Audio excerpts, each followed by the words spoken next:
let's call the meeting to order. Calling the meeting to order at 7:02 p.m. Do we have any changes to the agenda? Could you speak up, please? I can't hear you. I'm doing my best. Do we have any changes to the agenda? Seeing none? One thing I was going to add on, the agenda might be inaccurate in length of time for the presentation versus the Q&A. The agenda is different. Gotcha. All right, so before we get to new business, we're just going to run down the line here, introduce ourselves. My name is Al Clausen, Townsend rep. And, sorry, yeah, let's start with Bob. Bob Tebow, Superintendent. Joe Winrick, I'm a Townsend representative. Emily Long, Newfane. Can you mute everybody, Scotty?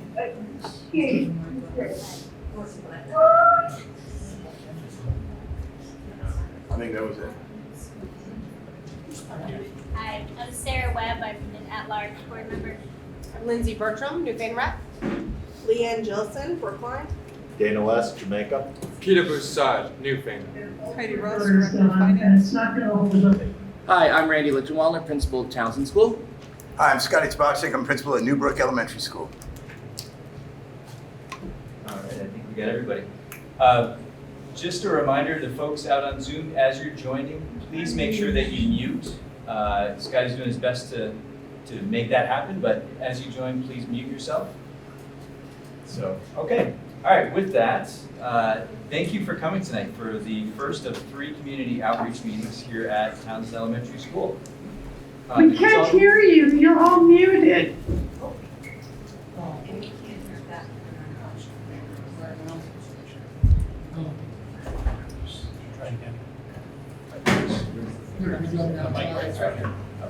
Is there an agenda for the people? It's the consolidation proposal, that's essentially it. Okay. Thank you for coming tonight for the first of 3 community outreach meetings here at Townsend Elementary. The consolidation proposal presented here tonight is the most recent effort of the long-term planning committee with full board support. The work was requested by the West River Education District Board, conducted in collaboration with the administration, and utilizes study findings from Stevens & Associates, state agencies, and many other sources. The resulting proposal is a consolidation of all district elementary students into a Newfane campus. Bob, Heidi, and myself will be presenting this proposal, which attempts to produce the best educational benefits possible while responsibly spending taxpayer dollars. We plan on taking approximately 45 minutes for the presentation, leaving an hour and 15 minutes for Q&A after that. For the Q&A portion of the meeting, we'll have a 1-minute time limit per speaker. After you're called on, please state your name and town of residence. As you close in on 1 minute, a board member will hold up an orange card to indicate that your time is up. You may speak a second time after everyone else has had an opportunity to ask a question or make a comment. And with that, we will begin the presentation.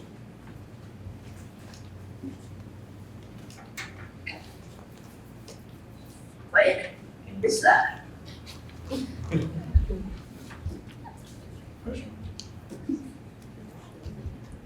Here we are. Okay. All right. So today's agenda is to go over the purpose of the work, brief review of the studies, proposal, and explanation, and then we'll get to questions and comments.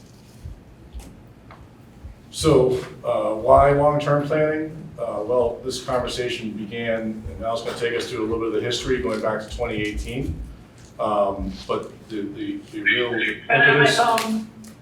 impetus was to improve educational quality while simultaneously reducing costs. And we just wanted to highlight the members of the committee. The most recent iteration of it, there's been lots of different subcommittees and things happening. This is the most recent one that's led to this.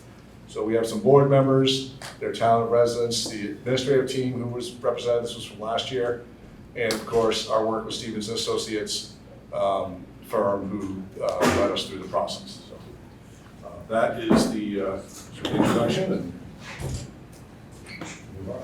All right. So our not-so-brief history of long-term planning has started in 2018. We refer to the hot June night in Dutton, which resulted in 6th grade moving to Leland and Gray. And then in 2020, we had 15 plans. And then 2021, we had 2 options, which did include an emergency center in Jamaica. And 2022, we had 2 task forces, 1 elementary, 1 secondary. And the result of that is the board voted to retain pre-K through 12 and to explore 1 campus model. 2023, we had a feasibility study completed for 1 campus model in Townsend. And then finally, as we're discussing today, we had this year, we had a feasibility study for 1 elementary, and this is why we're here today, and we'll explain where that landed. And the reason that the board went from the 1 campus model in Townsend to looking for 1 elementary site was that the feasibility study indicated that it wasn't feasible to have a 1 campus model between this building and Leland and Gray. So that's why they started to explore other options. One of the things that's been a factor that the board has been looking at for numerous years has been enrollment. And in the past, if we were to look at the past 10 years, this is the next 10 years, if we were to look at the past 10 years, there was a marked decline in our student enrollment, and that has been obviously an impact for us as far as our revenue from the state, which is driven by student count. And so recently the board hired NASDAQ, which is the New England School Development Council, to do a professional projection for us of enrollment. And that led us to this look at the next 10 years, still showing a slight decline, but the rate of decline has greatly slowed since the previous 10 years. So there's still, slight decline, but still projected at, kind of a plateau of that. And so this slide shows what have the 5-year tax rate increases look like across the towns. You can see the ranges from 8% in Townsend all the way up to 23.5% in Jamaica. So fairly broad range, but certainly on the higher end, decline in Jamaica, those are kind of unsustainable numbers. We're talking 5 or more percent each year. So again, that's kind of why we're looking at what we're doing. So this study that was done by Stevens & Associates with our committee, and just as a point of reference, this slideshow will be posted on our website in a couple different locations. There's a West River Ed website, and there's also the SU website, which hosts all the official documents for the board. This will be posted in both places by tomorrow. In it, there are links throughout, and I'll point them out when we come to them so you'll know how to be able to access some of the material that's in here. And there's a couple of links at the top that are of note. One of them links to a matrix, which we'll get into a little bit more detail from the report. And one of them brings you to BCTV's website to look at the June board meeting where a lot of the stuff was unpacked and discussed at the report level. So you can see that as well. But the 2 main things that this study went into detail with were, one was a set of building studies done by the Agency of Education, referred to as the Long-Term Facility Condition Assessments, FCAs, and there's 1 from each building. I'm going to pause there as well to point out these. There's 10 of these on the back table. They're numbered because we wanted to print some hard copies, but we didn't want to destroy a forest to do so. So we're going to reuse these at the other 2 community meetings. Feel free to share these, look at them while you're here, but please leave the copies back on the table so we can use them for the next meeting. All of the documents in here and more are all linked at the end of this in the appendix to the website, and so you can see where this stuff is coming from. It's all going to be available to you so you can review it in more detail. But the 3 reports for the schools are in here as well, so you can take a look at that in more detail if you wish and online. So that was sort of part 1, is this analysis that the state did about the building's conditions, all 3, and they ended up having some reports that they made where they analyzed what they call a depleted value of a building. And the way that they do this is I don't want to get too much into the weeds and some of the the statistical analysis, but what they do is they look at every system, plumbing, septic, electrical, roofs, siding, windows, everything, all the different systems of a building, and they analyze what the useful life of that is and how far towards the end of that useful life you are in your building. And then they take a composite of all of those different systems and they give the building a score. So in other words, when you look at this, you'll see that Jamaica has an 87% depleted value on the facility condition index. And what that means is that the composite of all the systems at the Jamaica school building are average around 87% depleted, meaning it's towards the end of its useful life. Some systems might be more, some might be less, depends on what repairs have been done, but that's what that number means. This was not us, this was the state that created this. They value 87% as fair to poor condition. Newbrook, they scored at 55%, Townsend at 91%, and again, good to fair and fair to poor. And the link, again, you'll be able to see, and actually you can search on this link any school in the state of Vermont, you can pull up their numbers as well. I tend to talk quickly, so please, bear with me here, but that's that slide as well.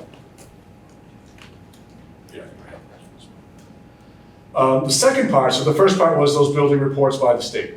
The second part of this, what this committee did was to work with Stevens and Associates to objectively score 54 different items about the buildings, divided into 6 different categories for each of the 3 buildings. So you can get a sense of what we're talking about here. And I want to pause here. The reason I have campuses in bold is that it isn't just the buildings, it's also the site, it's the land, it's all of it. And I want to also point out that in this slideshow, at different times we'll reference buildings like Jamaica and Townsend are kind of Jamaica and Townsend, there's not really too many ways around that. But the New Brook Elementary School sometimes we'll reference as the New Fane campus because it's located in New Fane. Some of the report elements call it New Brook. There's no intent to, cause any distress for anybody from Brookline if it says New Fane, because it's really talking about the physical location. So those are going to be used interchangeably. Just wanted to point that out. The 6 categories that you'll see are cost-benefit analysis of the building. And as I identify here, there are 6 subcategories of the 54, 6 of them are here. And this particular group measured at, we weighted that at 25% of the overall value. We wanted to get to an objective score at the end so that it wasn't just like, picking it based on people's wants or not wants. It was really based on a scoring metric that Stevens helped us establish. Existing facility conditions. I'm going to go into more detail about each of these and talk a little bit about each one, or we will. But there were 19 subcategories under that, and that one is also scored at 25%. Site conditions have 16 subcategories. That one we scored at 15%. Site infrastructure, 5 subcategories. We scored at 20%. Transportation and accessibility, there were 3 subcategories. We scored at 10%. And this one is an interesting one. School, educational, existing capacity, and programming space had 5 subcategories, and we scored that at only 5% because the purpose of this category was to assess the capacity of the site for current programming. And since the study was really about potential of putting all the kids in one building, this didn't have a lot of value. We'll go into more detail about that later when you see how each school did. So that is that. Okay. All right, and so moving on to the first one, the cost-benefit analysis. As you look at this, it talks about the existing building. What's the square footage, what year was it built, how many stories, et cetera. And then as Bob had mentioned earlier, the facility condition index looks at what are the current situations 3 years from now, 5 years from now, and then kind of rates it against a replacement value. So in other words, taking the first one, Townsend, 500,000 into 5.25 million, that's 10%. So that's just the percentage that they use.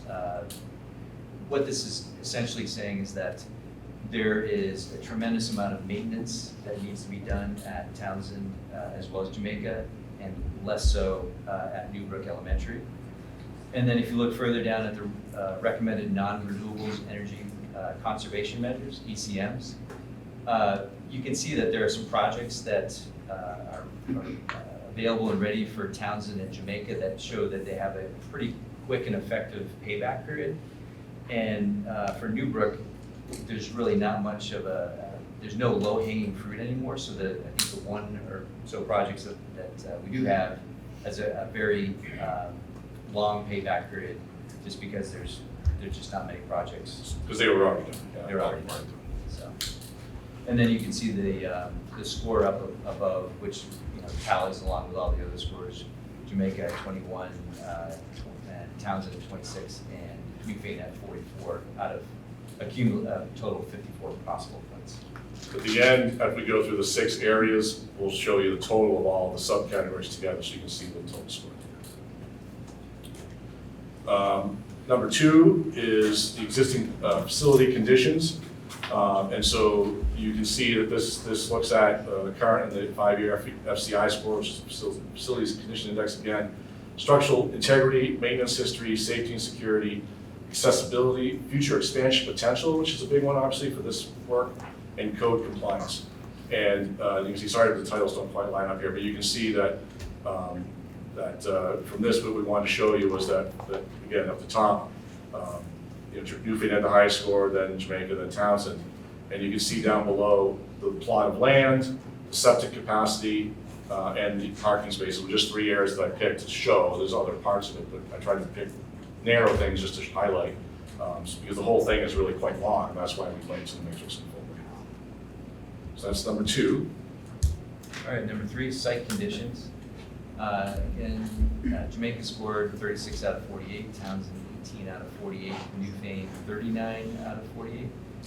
The 2 things that we see down below here, ball fields and playgrounds in K through 5, it's just kind of a glimpse of what the overall number of things that we looked at, just to kind of show you how did we rate certain things as we went along through this. Again, there were 54 different conditions that we measured up through these 6 different categories.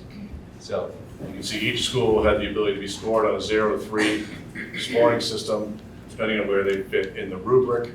And so, like for Townsend is the obvious example. Obviously, we all know it's a very small plot of land. There's no ball fields adjacent to the school, so they had a 0 because missing ball fields is a 0. And so that's how that shows you a little bit of how we get each of those matrix scores. All 54 of them were scored on a 0 to 3 system like this with the rubric. All right, the 4th one is site infrastructure. And again, this gets into the future expansion for sewer and water, permit ability, and the condition of existing water sewer systems. And so for this one, just to highlight that, as we said before, the septic capacity of Newfane was significantly closer to what we need than either Jamaica or Townsend. And so the scores reflect that here, 12 for Newfane, 8 for Jamaica, and 6 in Townsend. transportation and accessibility. Townsend scored the best on this. It's obviously centrally located, so scored a 6 out of 9, and Jamaica 3 out of 9, Newfane 4 out of 9. So yeah, it only makes sense that because Townsend is dead center that it would do well in this area. And the reason that Newfane is higher than Jamaica, if you're wondering, because they both are, at the ends of the district, the reason that Newfane is higher is that there were fewer people impacted by that because there's more people that live down there than live in Jamaica. So that's why the score is weighted. The 6th one is that last one I talked about, which is the current existing space. And again, so Jamaica had a perfect score, 15 out of 15, which seems really good, but keep in mind this was done last year when the Jamaica student population was 12, and clearly they had plenty of space to serve the 12. So existing programming, they had all sorts of space, so they obviously scored very highly. And so Townsend, obviously, a little bit tighter, lower score, and Newfane 14. I've included here the current enrollment that you can see for this year of the West River pre-K through 5, which is what we're talking about here. And you can see that in whole, we're talking about 203 students. These class sizes would be 2 classes per grade. They are basically now between Newbrook and Townsend anyways, since JVS is not operating this year. So it would basically be the same, two classes per grade. All right, and then this is the summary of the whole report.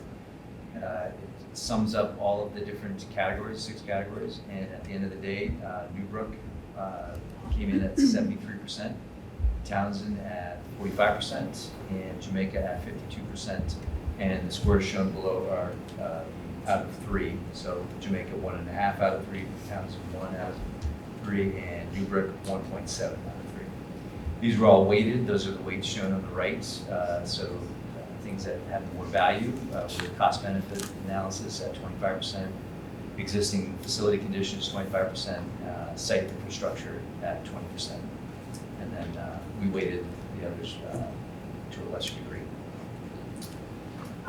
And also, sorry, at the top, you can see the Stevens and Associates final report is also able to be linked, or is linked. And that's roughly a 15-page text report with pictures and diagrams. And later you'll see where they have a series of appendices that are like 200 pages of appendices. That's linked to a different place, but you'll see that later. There's quite a bit of paper shuffling involved in this. The conclusion of that report, of that study, was that the Newfane campus was the best location for a single elementary school. The committee and the board wanted to illustrate the fact that we recognize, while it is the highest scoring campus and site, that due to its location at the southern end of the district, it's clearly not ideal. It's not centrally located. However, after doing this work for 6 years, the conclusion from the board, the committee, was that this is the best option at the time, given what we have for Consolidation. Here you can see a diagram of where families live in our district. You can see the 3 red dots and the 3 buildings along the Route 30 corridor, so you can get a sense of where the population is amassed as well, just for your own view. So this was also part of the analysis as well. Where do people live? All right. The next thing is that as we dug into this, and again, there were the earlier slide, we talked about the purpose of this was to highlight the educational benefits of the potential of what we're calling banding, that is putting all the grades together in one place. The interesting thing about this is that first hot June night that Al referenced in 2018, one of the proposals was for banding, and while the board didn't go with it at that time, as I've been working on this board only a year as superintendent, but as the principal of Leland Gray prior, they've really hung on to the idea of what the educational benefits of that banding is. And so I want to highlight that for everyone so you can see what they've been thinking about when we talk about the idea of one location. So you have 2 single grade classrooms together in one building. You don't have multi-grade classrooms, and there's a lot of different challenges around that. So JBS was the only school that had that, and obviously that's not open this year, but they're the only ones that had multi-grade classrooms. That presents a lot of challenges for teachers who have to now work with a range of learners, 2, 3, or maybe even 4 grade levels of kids in their room, and then the kids who were ahead and the kids who were behind within that span makes it even a broader thing to deal with.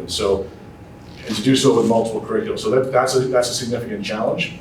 And so that's something we wanted to highlight. There's no multi-grade classrooms in this plan. The opportunity for teachers to work together obviously increases the more teachers you have together in one space, and the more like grade level teachers that are together can find opportunities to collaborate. There's a potential for, and not suggesting this would necessarily happen, but we just want to point out there's a potential for teachers to have content specialization within those grade levels. So for example, you could have I think JVS actually did this last year. We have one teacher doing the math and science and one teacher doing the humanities, and that they trade the kids for those subjects so that they can really hone on the skills from the teacher perspective from doing that. Kids have larger social groups, which is a big thing, particularly as our enrollment has declined. We've heard from lots of families, these guys have been hearing this for numbers of years about, the anecdotal, I have the only girl in the 2nd grade class and she doesn't have any friends because she's the only girl in the class, or, the challenge of small schools in that endeavor. So when you open it up, like the kids get when they move to Leland Gray now in 6th grade, they have that wider array of friends and opportunities. They would get that obviously much earlier with this model. Similarly, you might think, well, this is kind of the same thing, and it is. But if you have students who really like kind of, have at it with each other and they're in the same class for 6 years in a row or more, that can be problematic. And as a parent, I'm sure some of you have experienced that. Now there's a potential to kind of separate them because there's 2 classes in the same building. So you have that opportunity to mix students as well. And when you have 2 teachers in that grade level working on intervention groups, because it's 2 different people working with a bigger group, you have the opportunity to now offer maybe more enrichment and more levels of intervention support simultaneously, because you can mix the kids in a broader sense. So that opportunity is also there. And then of course, the increased opportunities for collaborative learning, because there's more learners, and the potential for project-based learning as well, which is something that has been happening in the district as well. So that's a little bit about the educational benefits. Well, So, of course, this plan doesn't come without challenges. One of which we already noted is that it's not centrally located, so there would be increased travel time for some students in southern, as it is in the southern portion of the district. Things that we can do to look at to kind of mitigate that would be the use of an express bus. That would help minimize that. I believe what that was described as would be basically say a straight shot from Jamaica all the way to Newfane. So do not pass go, keep going. Also, school start time may need some adjustments, so we might do that as well. Loss of hometown school, how do we handle that? And then schools, the people, it's not the building, so. Loss of sense of community. In a way, you would gain a larger community for both students and families. Bob already kind of mentioned that, how you have students that can form better friend groups. They're not the only girl in the class or whatever, so they'll have a larger community from which to choose from. and true for parents too. Yeah. Transitions for many students. You also have many familiar faces to ease transition. And not only that, so now you'll have basically the same cohort traveling throughout, all the way through, basically pre-K through 12. So there wouldn't be that potential difficult transition when they move up to 6th grade. They will already have been together. One of the things, and I highlighted this earlier, we're trying to reference it as the Newfane campus, not New Brook, because if a community decides to go in this direction, one of the things you'd want to think about, the board would want to think about, and probably engage the community with, is some sort of branding. It wouldn't be all the kids at New Brook. You'd want to rename it. And so I had AI throw a couple of logos out there just to kind of see. So it could be Leland Gray Elementary School. It could be the West River Elementary School. And then I had a teacher who's a Leland Gray graduate who now teaches at Leland Gray suggest, what if we took all 4 names of the towns and put them together? You have Jamaica Town Elementary School. So the idea is a little bit of levity, but the idea is that there would be a rebranding. It wouldn't be New Brook. It would be whatever we choose it to be. And that would be really important around identity, because we want to make sure that the kids, the staff, the families, everybody engages in a process where this new entity is new. Yes, it's in a building that used to be X, but it's a new entity. And so that's something we just wanted to highlight. New Jamaica Town. You can picture it on t-shirts, yeah. This one's me too? All right. So other challenges that are going to be coming down the pike that we want to be thinking about, and a lot of the pressures that come at boards as they develop budgets, because a lot of this is a financial consideration. That there is this thing now, you may have heard, the Commission on the Future of Public Education, which is a state commission that's been created. It's going to run for about 1.5 years. And among other things, they're going to be looking at the numbers of schools, districts, and SUs in the state to determine and make recommendations to the legislature around what they think best serves the vision of public education that they come up with. And we don't know what that's going to look like. We don't know what the vision is. We don't know what it's going to look like, but it's safe to say, I think, that the rumblings that we're hearing at the state level are that it's probably the idea of these really, really small schools are something that the state doesn't love. And we have reasons why we love them. But the essence is that economically, they're not super efficient. And so they want to try to tighten that up. Because as you guys hopefully know by now, that while your taxes, your property taxes go to help support the budget, it doesn't come directly from the towns to the budget. It goes to the state, big pool, and then gets dispersed back.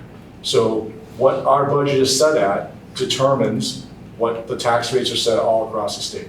And so the state wants to be able to use levers to contain cost increases in every district across the state. So we don't know what they're going to do with this. They're going to make a recommendation, a preliminary recommendation from the legislature in December of this year. And I think, Emily can speak to this, but my guess is the legislature, who has recently made changes in the middle of budget seasons, will probably act on some of those recommendations, maybe not all of them, but there could be actions that we are not knowing what they even are at this point that could impact next year's budget. And then, of course, the following January, they will have their final recommendations. So that legislative session, the 25 legislative one and the 26 legislative one will both probably have levers, as I'm going to call them, to contain spending.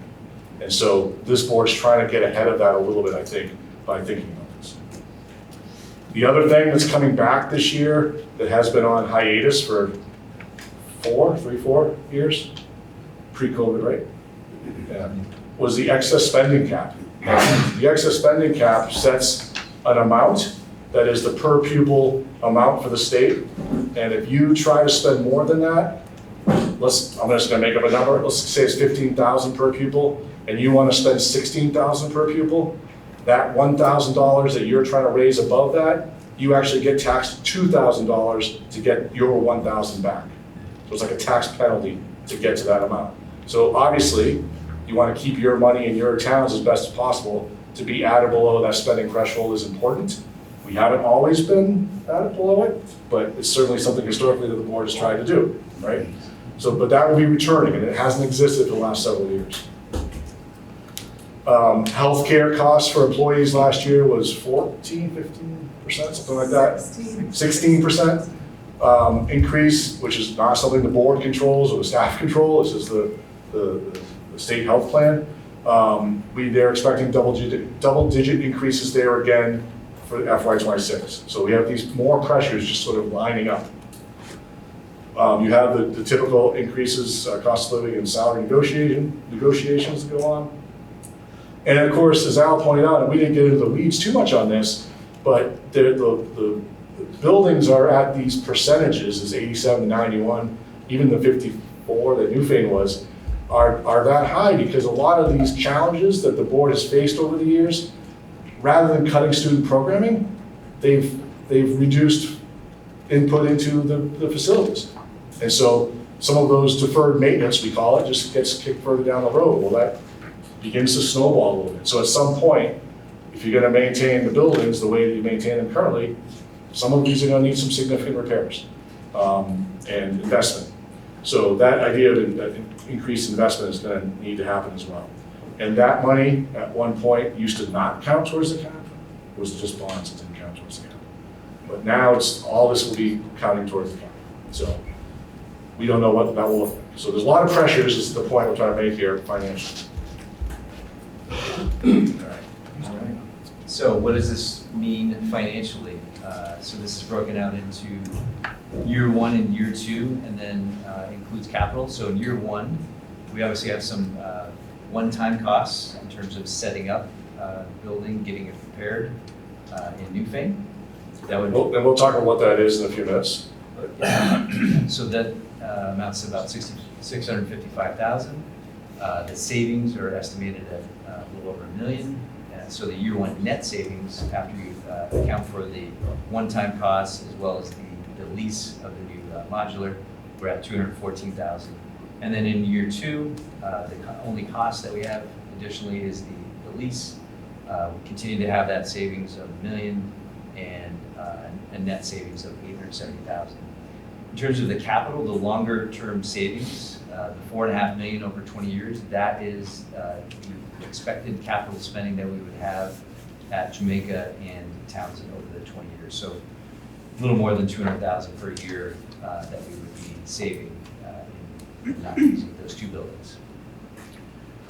Yep, and so when the committee reported back with this study in June, the board asked the administration over the summer to come up with sort of a high-level financial analysis of what it would look like and what the savings would be, and that's where these numbers are taken from. And you can see the link to that document, which is on the website as well, it's like a 4-pager. And in that document, it highlights where the savings could be, and it's all high level, so I don't want anybody to be like, well, it says here. It's very high level, very quick analysis. And it also gets into what that $655,000 cost is. And that has to do with the modular, which we're going to come to later. But that is also linked here as well. And then we're going to ask Heidi to say a few words. So if you haven't met Heidi, Heidi is our new Director of Finance this year. It's over July 1. You may recognize her. She used to work here. Just for a little bit. Thanks, Bob. I was tasked to put some numbers to show how a reduction to one building would have affected our taxes and the per pupil costs this past year, using all the information we had for this current fiscal year that we're in. So I took the $1,050,000 based on the cuts that were the high level that we were just talking about. It doesn't take into account the modular costs, but there are reserves that the board has put aside that could be used, so I did not take that into account in case that was the direction. So you can see the significant savings and the per pupil costs would go down on the second chart on the bottom from what it currently is at $16,391 to $15,154. I think it's important to point out that the number that the state finance department is throwing around for the threshold for this coming fiscal year is for per pupil cost is $16,108. It's not written in stone, but this would show you that the current budget year we're in would have surpassed that threshold with $200 and some per pupil that you would have been double taxed on. So again, this is taking into a lot of assumptions, and it's all based on current ADM, our long-term weighted ADM student count.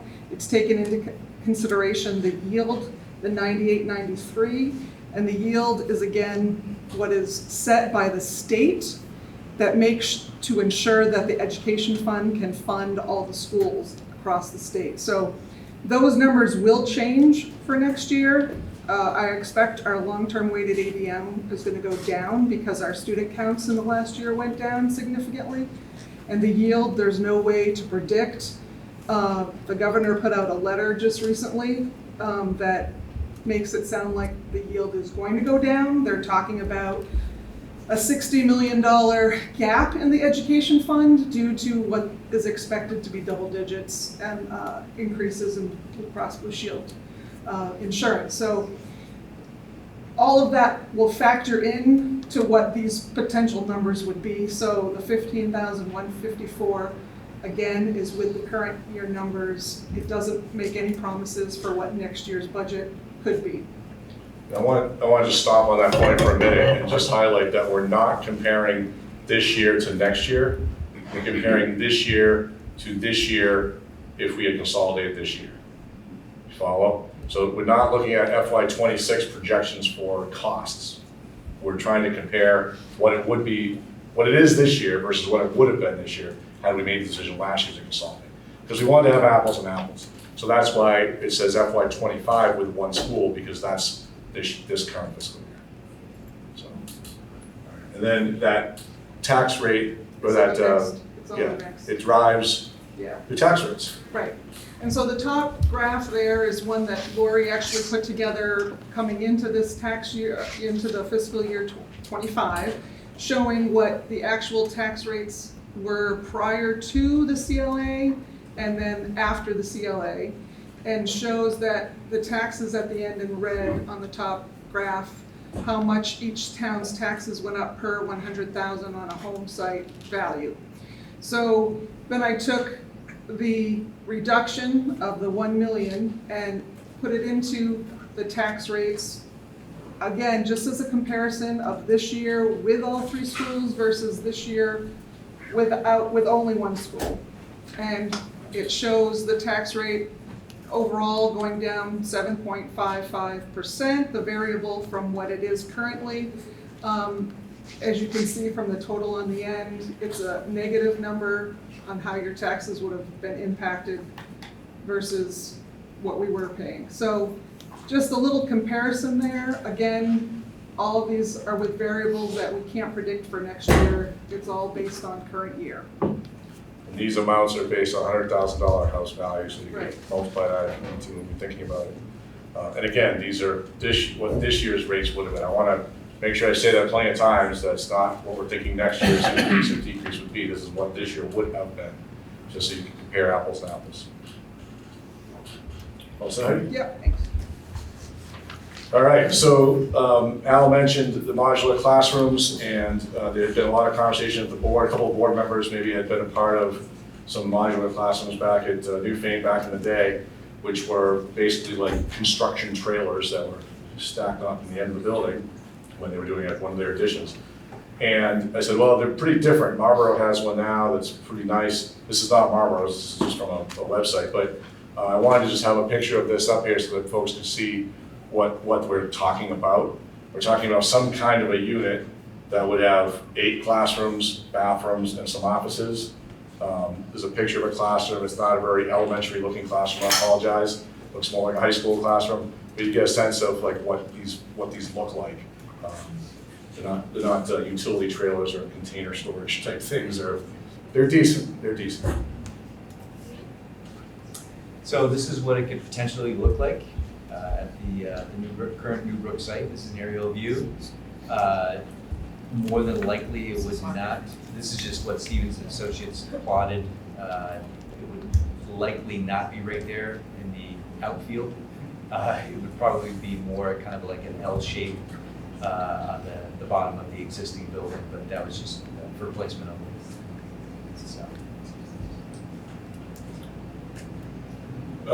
So the site work to prep a site for that, as I mentioned, it was, we've estimated at $655,000.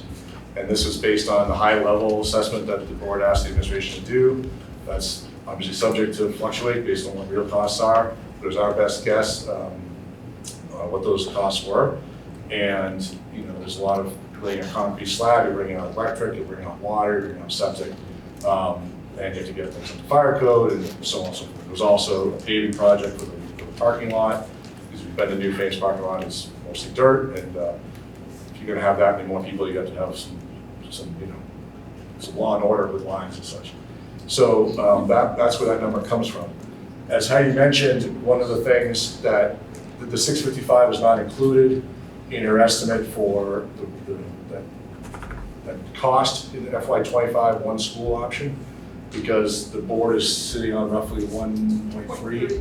It will be after we move some funds from this past fiscal year. The audited amount we estimate to be about 1.3 million in a surplus fund that could be used to reinvest into a project like this. To reinvest and to move those funds from that fund would require a vote of the taxpayers to do so. So just wanted everyone to know that any votes that we talk about happening around school closures and such, there's also votes that have to be about moving money. So there's a lot of moving parts, some people understand. But the alternative is if you didn't use those reserve funds for that and you chose not to do the consolidation, you could take some reserve funds and use it to pay down a tax rate based on the increased spending that would result by having all the buildings operational. And in that you get a 1-year savings. And then if you decide later you want to do something, now you might have to have a bond to pay for it because you've used up some of your surplus to lower tax rates. So the idea that investing with that surplus rather than paying down a tax rate and having to find money to invest later is a nice idea of thinking about how you could do this. So that's just one thing we wanted to highlight. All right. So in summary, as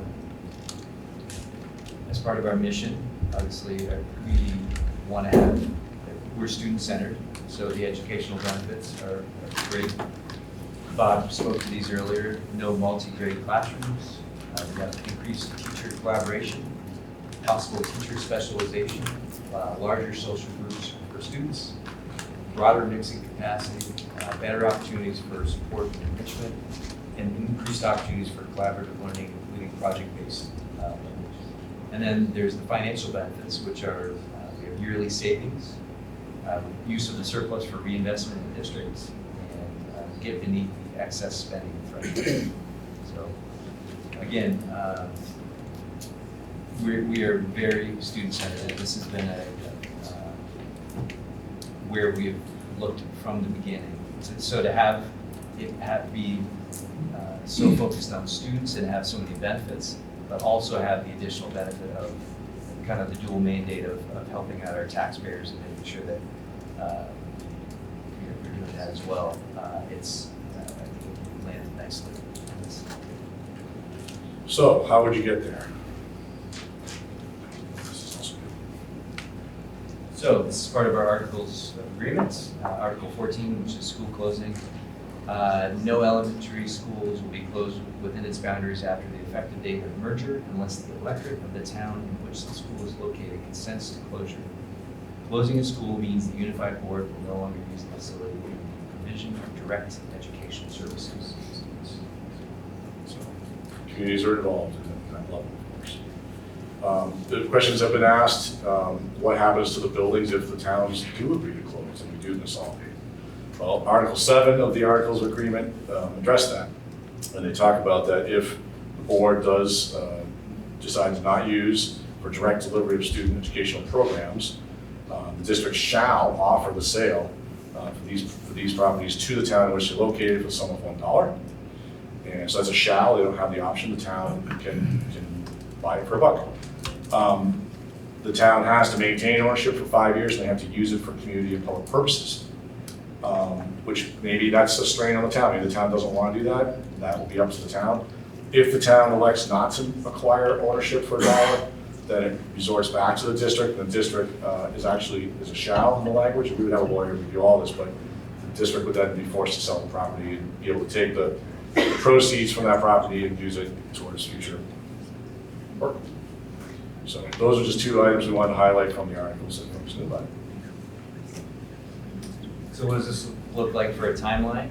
Well, we have 2 more community meetings, and then on October 7th, the board will vote whether or not to proceed. And then on November 13th, there's an election day that needs to be 30 to 40 days out.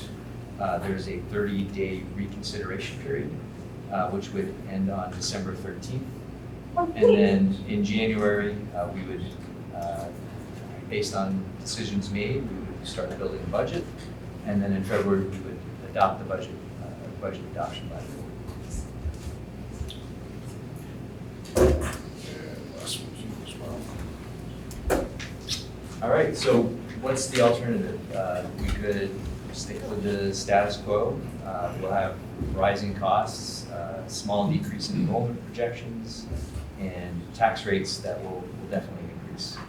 If there's a vote for consolidation, we can see educational improvements, financial savings, and continued longer-term study. Again, as was mentioned earlier, this is, if we were in a baseball game, this is the second inning, likely.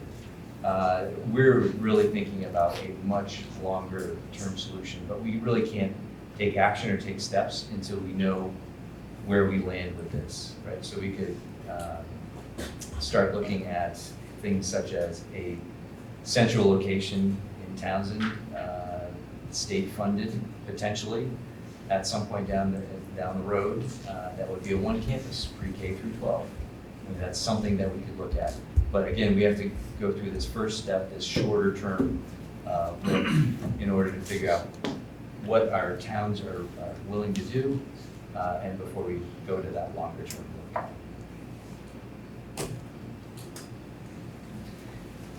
All right. While he's going to tell you a little more about the process for the questions and comments, and just once you see this slideshow, if you go past that slide, you can see some appendices. There are links to all these reports. They're all here. Everything's hyperlinked. And there's some people who saw the financial side. I saw some eyes glazing over. Heidi's provided some terms that you can understand what those terms mean. And then we have some research on small schools. But that's it from this end, I believe. All right. So before we turn it over to questions and answers, I'd like to give an opportunity to board members who have done an incredible amount of work, time, effort, labor to get us to where we are right now. So I will open it up to fellow board members to put their stamp on this. I'm looking at you. So again, I'm Lindsay Bertram, I'm a Newfane rep. I have been a part of long-term planning committees forever. I know that this particular plan is not perfect. I wish that there was a perfect solution, but it doesn't exist. And the problems that we are facing are not going away. So I really do believe that this proposal will provide the best possible education for our kids, both academically, socially, emotionally, in all of the ways, as well as the most financially responsible thing that we can do for everybody who is a taxpayer here. So I hope that everyone can approach it with a slightly open mind.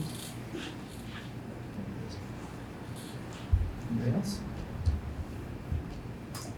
Sure. I'll piggyback on what Lindsay said. I think I've been on the long-term planning committee and board probably twice as long as you. And we've created this problem is statewide. We're not alone in this, but each individual district is going to have to face it itself. Like Lindsay said, this is not the perfect solution, but it is a better educational opportunity for the next 10, 15, 20 years while we figure out what comes next. And it's not going to be just us figuring out what comes next. It's going to be that education commission that both Bob and Al talked about, and the state is going to be making some decisions about what people are going to be allowed to be doing. This also puts us a little bit in the driver's seat of that versus being reactive to, oh, now we got to figure out a way to do this. Again, this isn't perfect, folks, but the alternatives are continue to pay more for less.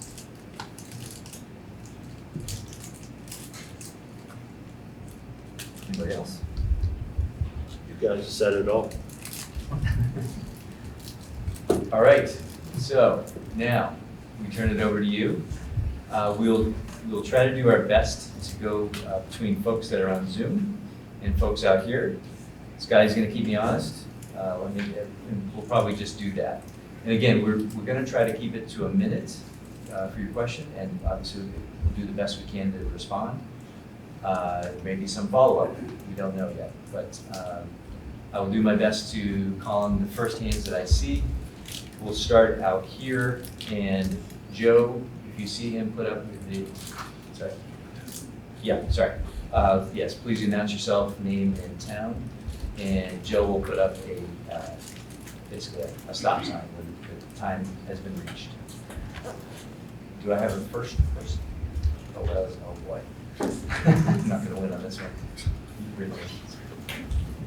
My name is Kate. I'm a Wyndham resident, so I picked you guys. I picked this school to go and send my two lovely little people to. I'm a Brattleboro native. Tiny schools are this beautiful ethos of all these town values, and it's really complicated because money along with sex and death has a lot of emotion that goes with it, and it charges people up, and I know that. I'm not here to make any enemies, but I just want you to know that I am here unable to vote in this to tell you that this really matters to me, and I picked you. So if somebody needs a Friends of Towns in School person, needs some brownies and a phone call and a postcard stamper, I'm your gal. What you guys have done is tremendous, and I don't say this to minimize anything that you've done because this is a hard job.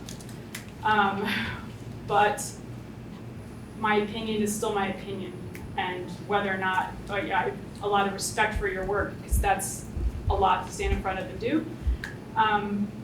But I have to think of the little people that I have, and this is, thank you. Thank you. Scott, do we have somebody in? No, not yet? Okay. Yeah, oh, sorry. Yes, sir. Hi, I'm Al Howman, I live here in Townsend. I've got a couple questions. First off, I didn't see any details on your plan for the construction of the temporary facilities in detail. I was wondering if those will be available shortly, and then I want to follow up with that. The numbers that I saw in the literature indicated that you have I believe it was a $1.8 million rental on those per year, the cost of that. All right, my concern is that we're potentially looking short-sighted. If that's the case, the break even for using the temporary versus a permanent structure is about 8 to 10 years. And I would strongly encourage you to not use temporary structures and have to go back and displace that temporary building or whatever it is, because you talk about trying to reuse the pad as a permanent structure. You're doing work twice, and then you got to displace the students. Why not build a proper structure the first time and not wait till 10 years from now? Yeah. So just to answer the first part of your question, which was about the detail level of that, we don't have that yet. This is very much, the feasibility study just sort of laid out like a general concept. If we were going to move forward with this, the board would have to contract with an engineering service to provide the more detailed plan that would go around. So we don't have that. You can see some of the costs, the setup costs in that link that I showed you, but it's a lot of estimates and there's no engineering plan or anything, permitting or any of that. We don't have that yet. All right, what about the second part of my question? Well, I think Why that are would we be doing temporary? Yeah, I'm gonna leave that for the board to monitor, yeah. My name is Terry Davison-Berger. I'm a Townsend resident. My longer-term concern has to do with closing Townsend, the impact it would have on Leland and Gray. And right now, Wyndham is a choice town, and many Wyndham parents are choosing to send their kids here. If Townsend closes, Newfane becomes incredibly inconvenient. It's farther. Those parents may choose to be sending their kids to Floodbrook or the mountain school. And it's a similar situation with Jamaica. Jamaica doesn't currently have school choice. But if you live on the far reaches of Jamaica, maybe Jamaica goes back and re-votes and chooses school choice.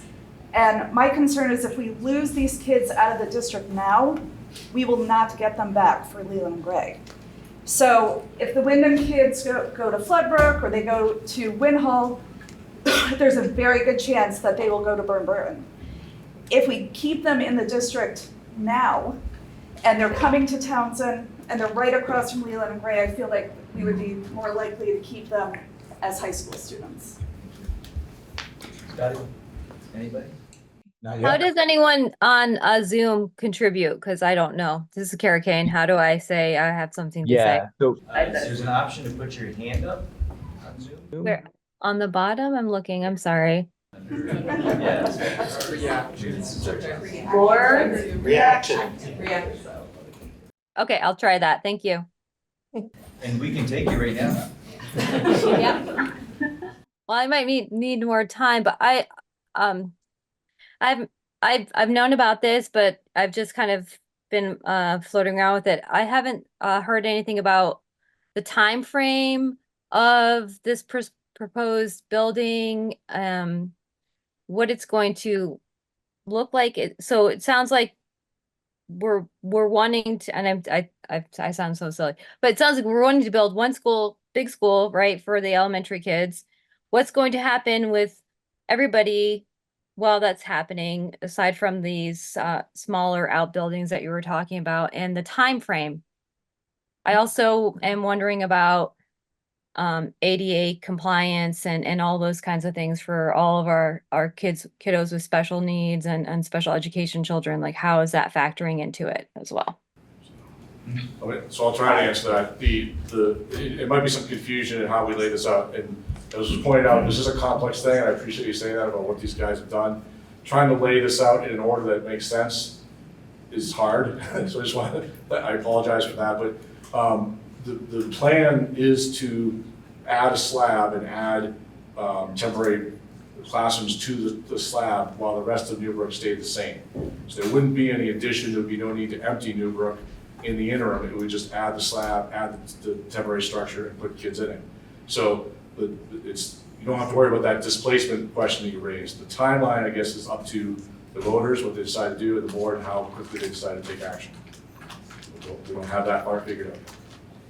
And could I get your name and town?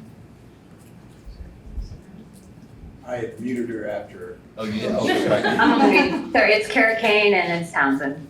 Thank you, appreciate it. Thank you, Kara. Al, Yes. could I speak? Just for your information, the ADA portion of that, we couldn't do anything.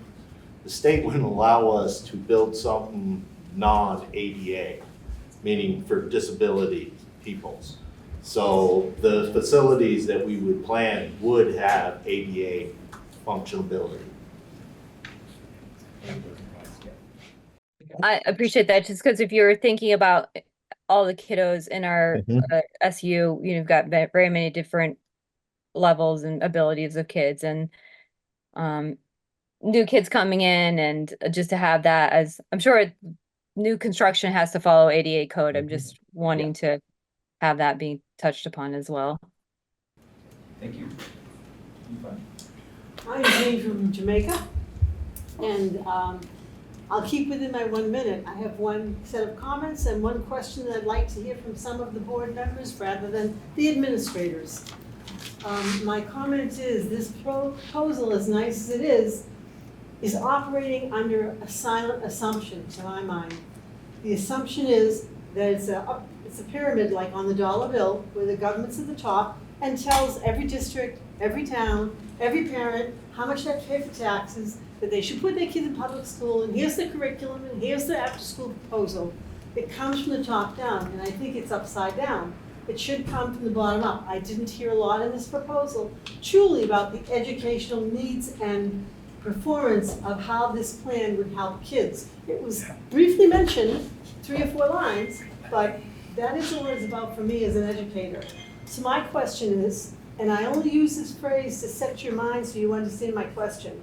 If you're familiar with what a bank run is, what proposals did this board come to for people who choose to bank run the public school system and keep their kids for homeschooling?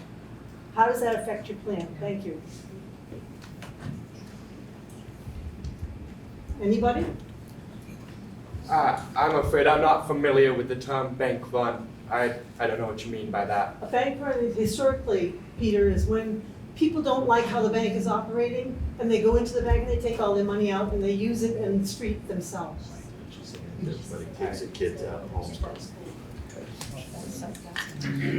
home. State sets dollar amount, how much we pay per student. We've always paid over. At some point, the state's gonna set an amount where we will have to make budgetary decisions on program, staff levels, and building levels. They're gonna force us to do it because nobody's gonna be able to afford to live here. We're trying to find a solution that isn't totally negative, and this is what we came up with. I mean, there's some pros and cons to this proposal. But the state, after the future commissions or whatever they call themselves, figure out what they're gonna do, they're gonna start dictating what they do. And we probably lose local control at that point. Well, we already have, but more will happen. Lesser supervisory unions where our little corner of the world is insignificant. I would just love to speak to the educational benefits part that you brought up. We are currently paying more and having less money that we can actually do something with. This proposal would allow us to pay less and have a significantly greater opportunity for increasing educational benefits. So all of the things we talked about putting multiple kids, having 2 classrooms per grade, being able to collaborate more with each other. My consideration to homeschool families is that there will always be families who choose to homeschool, and that's lovely and wonderful, and I would never tell them not to. If that's what is right for a family, I totally encourage them to do that. That being said, this is the education program that we are trying to run, and we want to run the best one we can. Thank you also. And that being said, I personally believe this allows us to have the best possible education. Thank you. Thank you. Yes, ma'am. And then you. I'm Sharon Howman, and I live in Townsend. And I just wanted to address the portable classrooms. And I've done a lot of research and just cited a few studies and whatnot, mostly from the EPA, that so many schools are using them, but having great difficulties with them, having to rotate teachers in and out and students in and out to try to keep their exposure to the toxins in the school down. And according to the EPA, the concerns for portable classrooms are the indoor air quality, poor ventilation, leading to higher levels of airborne chemicals. They're built with pressed wood and it releases formaldehyde. And a lot of toxins in the floor dust, poorly functioning HVAC systems, chemical off-gassing, higher energy costs. One of the things I thought was interesting is one of the sites said that because the buildings are separate from the school, they're also often charged residential electric rates because they're not attached to the school. That was something I thought was interesting. And one of the studies said that when they tested children's blood, they had the same chemical that the portable classrooms were off-gassing. The other thing quickly is the safety issues, that the children feel isolated in those buildings, and if there was an event, active shooter or some kind of natural disaster, they cannot provide safety for those children. Oh, thank you. Greg, could you just kind of speak to that? That sounds more like the construction mobile. Yeah, I mean, the units, when we put the one in Marlboro, for example, we had to follow everything. We had to put in air exchangers. I mean, new construction has to meet all that. You have to meet every bit of that. You have to change the air X number of hours, which your buildings probably currently do not. The EPA stated that the new buildings are off-gassing more than the old buildings. So just to Well, the off-gassing ends after a certain period of time. It doesn't off-gas 1 forever. year. Okay. I'm just telling you that you're going to change the air 3 times as much as you are in here. That's what it requires. It requires that you have this. You're going to tie in your PA system. You have to tie in your fire alarm system. You have to have CO2 detectors. You have to have ADA ramps. That's all. Like, you don't get that. You're going to have to submit a design to the state to get a building permit to even put this in, and it will have to include all of that. It was quite extensive. I was actually speaking with someone today that said that the kids in Marlboro actually and the staff tend to like the modular bigger more because the rooms are bigger and they're a little brighter and they're easily accessed. I mean, the reason they're PCB sampling right now is because these old buildings are also off-gassing chemicals. I mean, it is what it is. I don't know what to say.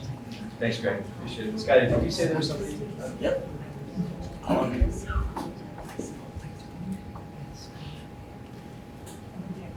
Hello. Hi there. Could you give your name and town? Yes, Abigail Pelton, Wyndham. Can you hear me okay? Yes. Yes. Thank you. Okay, there we go. There was a disconnect on my end. I apologize. I just kind of wanted to piggyback off of 2 of the questions that were asked from individuals in the audience there. One, a woman had mentioned the concern for what happens if the families from Wyndham and Jamaica, choose to go outside and send children elsewhere. On top of the other woman that also had mentioned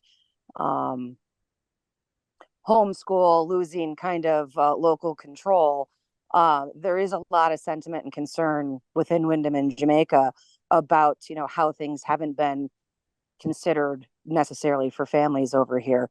I realize it's a tough situation to be in, but what is the board's concern, or if any, on losing those families?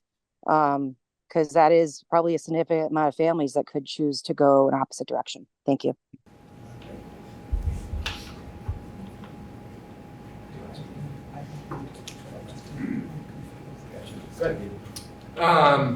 To talk about that, I do think, and Bob, you know the exact wording better than I do, but I do so believe that Jamaica, they would have to leave the district to be able to tuition out to another high school, and for Jamaica to leave the district, all of the other member towns would have to vote to allow that. So Brookline, Newfane, and Townsend, along with Jamaica, would all have to vote to allow Jamaica to leave the district. So to speak about has the board considered losing those Jamaica students? Not considerably, because the process is so extensive. We would, yes. On the Wyndham end of things, we have talked about that they have much more of a choice there, as they, for secondary school, they are not part of our district. And so they are. My bad, sorry, out of reverse. My bad. Sorry. But yes, they, yes. And are there concerns of those towns potentially making those requests? Has the board considered that that's a plausible thing to happen? What was it? I just wanted to throw out there that, again, we know that this site being located in the southern portion of our district is definitely not ideal. It is not the perfect solution. We really wish there was a better choice, but that is the site that we currently own that will work. That's the one.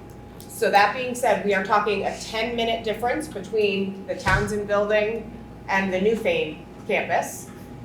So everybody is currently going to Townsend would have, the 10-minute extra drive to get to the Newfane campus. So we're talking about a 10-minute difference, and my hope would be that Jamaica and Wyndham families would see that this is an amazing place and that we are able to offer a great education with a great group of people, with amazing teachers and amazing administrators, and they will want to stay because they love them, and that's my hope. I'm sorry, agree? Darcy West, Townsend. So you're saying that this is like the first plan in the process that you're doing. So my question is, it sounds like if this goes through, yes, you want to consolidate, move to one building. Why not? Because if you're going to move to one building, you're still going to have costs. So are we really going to save money in the long run, like over like a 5-year period or a 10-year period? Because we don't want to have those mobile classrooms for forever. So if you're going to move to another location, why not decide as a board now what the actual plan is going to be, and then get things set in place to make that plan happen, rather than say, oh, we're scared about the state coming down and saying, oh, we're going to have to do this in a year and that in a year. Why not take these next couple of years to make that actual plan set and in place, rather than trying to, let's do this first, and then in 5 years, let's decide what we're going to do once all the kids are with us and our mobile classrooms are falling apart. And then let's take another 5 years to figure out what we're going to do. Are we gonna have to get a bond vote to make that work because we used our surplus? Why not set the plan now and then have these next few years to get that plan in place? Curious. I'm happy to just do a quick response to this, yeah. Is that okay? Sure, absolutely. Because the costs of education going up so much, the board feels compelled to come in front of our communities today and say, we feel that we need to take some steps to reduce our costs because we can see they're going to go up. If we don't do something now and take this initial first step, our tax rates are going to increase. We don't know what's going to happen at the state level, but we do know our costs are going up, or we're going to do what we have already started to do very reluctantly. I've sat on this board for as long as any of you can remember, and one of the things we've always said was we're going to put our children's education and the programs that we provide for them first, and we've always done that. But we are not in the place where we can even do that anymore, and that is very concerning to me. So it's going to start not only just putting off the maintenance of the buildings, which has been very hard for us to do because we've always prided ourselves in keeping our buildings, but it's also reducing education programs because we can no longer ask you to pay the cost that it's going to take to continue this education for our kids. So is this going to be an immediate short term and then us continue to look? I think, Al mentioned that in the very beginning, that this is what the second inning I think he used for a term, and I think that's a great way to look at it because I don't think we stop here, but this is an option for us to put in front of you and say, we think this will help for now, and then we'll see what our next steps will be. You see what our next steps will be. Can I ask a quick question of Greg? Sure. Greg, do you know the average lifespan for these modular classrooms? We reached out to a couple of different people. We've had one in Marlboro for now 3 years. The one at Academy School in Brattleboro was there for 16 years and went about 10 years without maintenance before they had to take it out. Being that the one we would order would be brand new, I mean, it's like anything. I mean, we've talked about it with all these buildings and the lifespan of these buildings. Everything is how you maintain it. Right? I mean, if we're taking care of it, I don't have a problem. I don't have a problem thinking it's going to last for a while, right? If you continue to do oil changes and general maintenance on your car, it'll run for a long time. If you don't, it will break down sooner. So. Yeah, that's a temporary. Scotty, Minerva Randall. Hi, I don't know if you guys can hear me. We can. Okay, excuse my shaky voice. I hate speaking in front of people and my child. So I am from Townsend. My name is Minerva Randall, and I have a couple of questions. One is that when I moved to Townsend, I was told that the kids, particularly in the high school or in general, our district, the children test low. So my concern is that when the school is being consolidated and there are more children in each classroom, how are we going to keep children from slipping in between the cracks when it already seems that we have small classes and children are still not getting what they need from school, and that some kids are just being passed? So I was just wondering how that is going. Is there going to be more teachers? Is there going to be more maybe vocational teachers? How we're going to kind of combat that, being that there is going to be so many more children? And then my other question is that I know several families who have taken their kids already, either to homeschool or out of Townsend, and actually place them in Newfane because they are more open to family celebrations and such as celebrating the different holidays at school. And I'm just wondering that if Townsend were to merge or all the schools were to merge into Newbrook, if that would mean that how they run their school would be changed, which I think would be a disservice. Minerva, I think we got what you're trying to get at. You probably can't see us, but the minute time was up, so. I'm sorry. That's okay. Yeah, so I'll try to answer those questions, good questions. The first one about the class size, actually the class size wouldn't change really because you still have 2 teachers for the same number of kids. Right now they're just in 2 buildings, they'd be in 1 building, but you still have the same number of kids in a class and it'd still be small by comparison to what other places have. As I said, I think we show the numbers, I think the biggest one was like 32 or 3 or something like that. So divide that in half and there's 2 classes of 16. So the classes are very, very reasonably sized. They just be in 2 different rooms. The second part of your question is really, I think, more about the branding slide that we talked about. If you're creating a new school, you're creating a new school. You're not adopting one or the other. You're putting everything together and you're seeing what you come up with. So those are decisions that I would defer to the new school staff leadership to come up with, the communities that they serve. Karen Amadon, Jamaica. I think we have some concerns about pre-K and kindergarten traveling all the way down to Newfane. Not being able to use the bus for some pre-K, having parents expecting them to drive all the way down when probably half of our parents work in the Manchester area. Can anyone address that?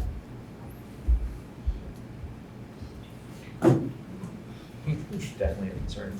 Yeah. Yeah.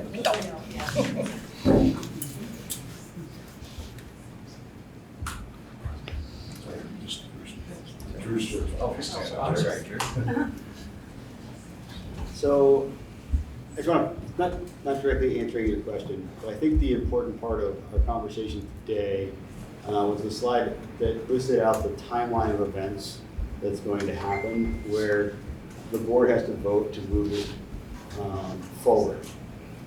And I think it's important for everybody to realize that, at least for me in this room, I'm listening to what you're saying. I haven't made a decision whether I'm going to vote to move this proposal forward or not.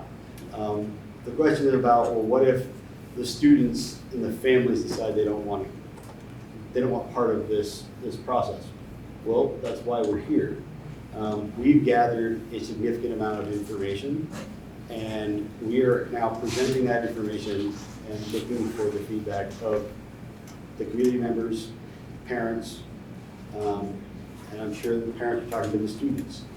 So we're not imposing anything. We're asking for feedback here in this meeting and in the next several meetings. If that feedback seems like we should move forward with this project and the board votes to move it forward, then it goes to votes of each community to make those decisions. At the end of the day, closing this school or closing Jamaica School or using surplus dollars to move modulars in, that actually all goes back to what the public wants. So it will be very clear, for example, to this board, if we do decide to move forward, if Jamaica decides to vote overwhelmingly no, that the citizens of the town of Jamaica are not happy with the plan. Or Townsend, or Newfane, as it goes through the process. So for me, I just want to make sure everybody understands that I'm listening. I want to hear what you have to say. I think everybody else here is listening. If there's concerns, if there's things that you're bringing up, that we haven't thought of, we've thought about transportation of little kids. A lot of talk. I live about as far from Newbrook School as you can get in this district. So I've thought about it a lot. But that's what we're trying to take into consideration. And it may be that, the gentleman over here talks about modular versus permanent. Well, maybe after this conversation and the concerns about air quality, we do some additional research and the proposal that comes out that goes to the voters may be a little different. But I do want you to know that we're listening, and when we put this out, it's coming back to you. I guess that's all.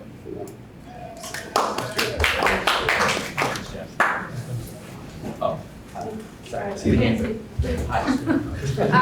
Beatty Townsend. I'm just wondering, has Newbrook Elementary been tested for the PCBs yet? And if not, when will that happen and how much will that impact finances? Could you repeat your question, please? Has Newbrook Elementary School been tested for PCBs? I know Townsend has and I believe Jamaica has, but I don't know if Newbrook has. Yeah, so I'll take that one. The answer is no. And the state basically created an order of the schools to be tested in. And yes, Jamaica, Townsend didn't have to be tested. And Leland and Gray were all tested already. Newbrook was on the list, but is far down the list. We have since asked the state to move us up the list, in fact, to do it immediately. And so the board at the last meeting voted to actually pay the money to have it tested right now as soon as we can.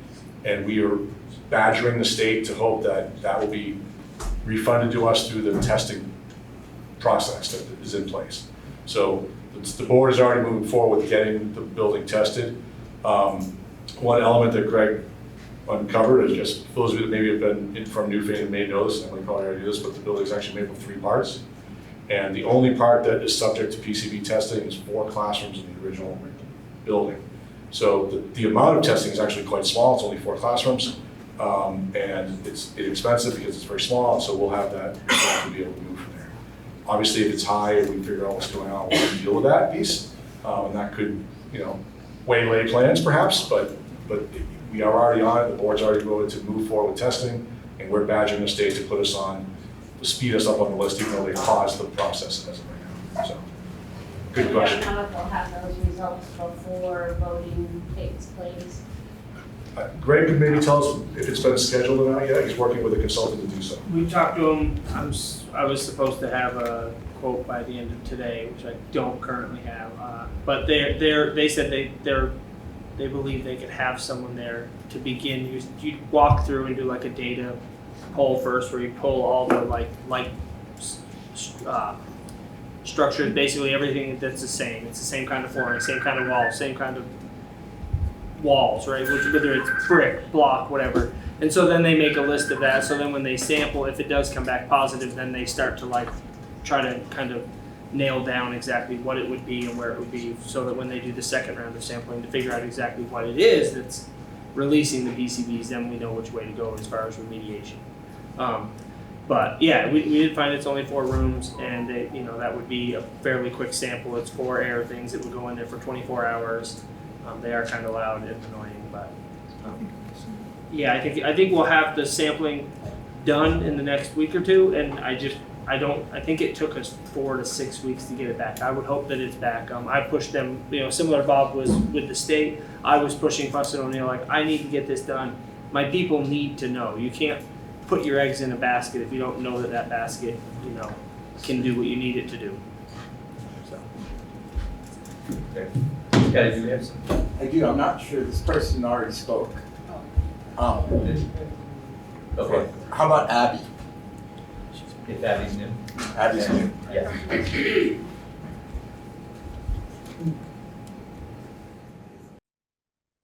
Can you guys hear me? Yes. Yes. Okay. I'm actually in Wardsboro, but I'm the school nurse at Townsend in Jamaica. And I just wanted to, I know you hit on some of the educational benefits, and Lindsay talked briefly about socially and emotionally it could benefit our students, but we all know that social and emotional is a huge part of our students' success educationally. So I think it would be beneficial maybe to the board, to the communities and the families, if we could gather data, how it would impact our students socially and emotionally by combining them all into one school. Okay. Thanks, Abby. Yes, ma'am. Krista Long Townsend, and I thank you for the great job you've done on addressing the financial and regulatory pressures for the area. As a parent with children at the school, I have a lot of emotional thoughts about this, but I keep going back to my response to modular classrooms. I know probably a lot of parents, but I was definitely educated in modular classrooms and did not have a good experience, and that would be the first. Again, going back to, I hear some good things about the long-term planning, but modular is not long-term planning. Modular is very short-term, and I personally would be willing to pay a little bit more if we can figure out a way to make sure it's more permanent a plan going forward.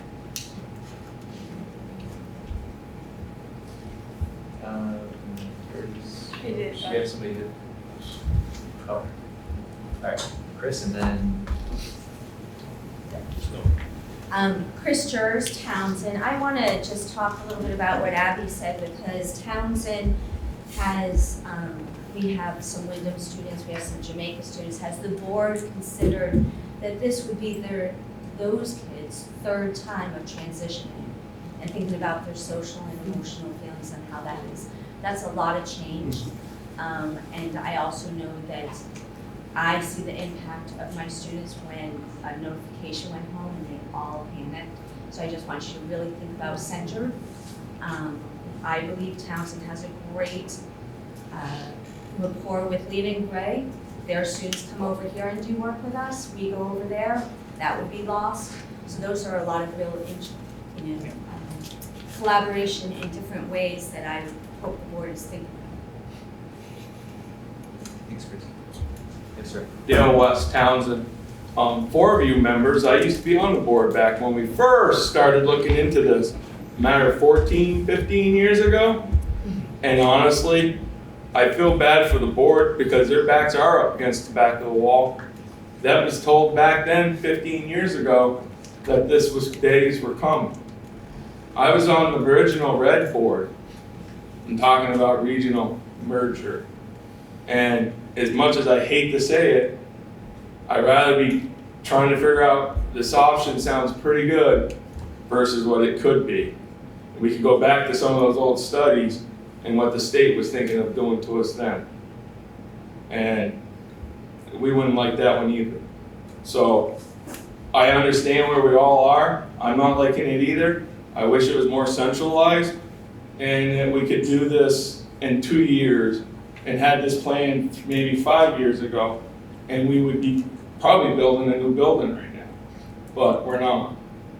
And that's some of the foresight that I had back then, and now we need to think about that now, is what we were thinking back then. But, thank you. That's all I had to say. It's just, this isn't an old story. Yeah. Okay. All right, Kara Kane. Sure. Oh. Cheers. Yeah, okay. New folks only. And then, sorry. Yeah, good. Yeah, I guess Paul Jers from Townsend. So appreciate all the work you guys did. A lot of good information. And I know this is important as far as us choosing what to do, and it's not easy. But as far as Townsend goes, one thing I just want to make sure everybody realizes is right now, pretty much everybody, there is school choice already for elementary kids. There's a reason why Townsend School is utilized so much, why there's so many students here. It's a great school, it's a great place. I think we gotta all remember the being across the street from Leland and Gray for families in middle school, for families in high school, for events, for family gatherings. This is extremely important. You can't put a dollar figure on that. So don't forget that when you're thinking about this. The other thing is the numbers for the buildings that the state did know. I'm wondering if those were done before any maintenance was done at Townsend. The other thing is, I think Townsend might score lower than some other schools because it's so utilized. Maybe if we put some money into a school like this, instead of spending $180,000 a year on a modular building, we can maintain a school, maintain the vicinity, maintain some of those positive things. And we got to make some changes. Let's look at maybe not paying for some buildings that we're currently not utilizing in the district. We should have done that maybe 3 or 4 years ago to save money. What buildings are? Anything that we don't have students fully utilizing those buildings that we're paying for, I think those are the things we should look at saving. Schools that maybe aren't full with kids.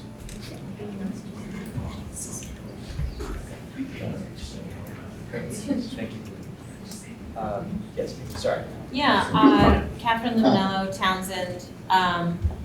My child actually went to Townsend for a few years and then switched to Newbrook. So I've gotten the experience of having a kid at both of those schools. And I really appreciate everything the board's done and the presentation tonight, but I needed some clarification as you were going through the presentation, and this might help you to present this again, is like, I kind of started to get lost of like, what's the numbers we're looking at here? Is this with Jamaica running and Townsend running and Newbrook running? Is this just the maintenance on Jamaica and the running of Townsend and the running of Newbrook? Have we done a model where we, are running only Jamaica and Newbrook to get that two opposite ends of the district? Have we run that model? What's that look like? What are those numbers compared to this? Like, I kind of needed a little bit more of a primer, a little bit more of an education of what those numbers are and how we got to here. Why is this the best option? And I feel like you need to kind of bring us all up to par where you guys are. You've looked at these numbers, you've thought this through. We need to be brought to that same level that you've already been looking at. We need that information laid out for us so that we can come to those conclusions ourselves rather than feeling like we're being yanked and pulled in a direction that's uncomfortable. Thank you very much for your time. Thank you. Yeah, please. Thank you for the feedback on the slides. It's very hard, as I said earlier, to kind of create a linear story to that, so I appreciate the feedback. We could spend more time going into the history for sure. All the history is on the westrivered.org website. Just so you know, there's a lot of documentation that goes back to 2018 there as well. All the different studies all have a lot of paper, and so it's hard to know how much of that to cover to get to the place we are. But it is all there, and if you have questions, you can call my office as well. I'm happy to walk you through more specifically. But I do think that's helpful feedback for us to think about how we get to where we're at before we show where we're at. So thank you. Yeah, especially for visual learners, people who aren't necessarily going to be willing to sit there and look through 16 pages of documentation on a website. Right. If we could put together a visual graphic to help lead people and really help A them little understand. timeline maybe with things, yeah. Yeah, and also just like what's the cost of this option? What's the cost of this option? What's the cost of this option? So that we can all really understand where you're coming from and know that we actually still have a choice. Because this, presenting it as one option only, doesn't enable us to feel like we have a choice in this matter. Yes, hi. My name is Elizabeth. I live here in Townsend. My son goes to this school. I want to say, first of all, I recognize that you guys have done a lot of work here.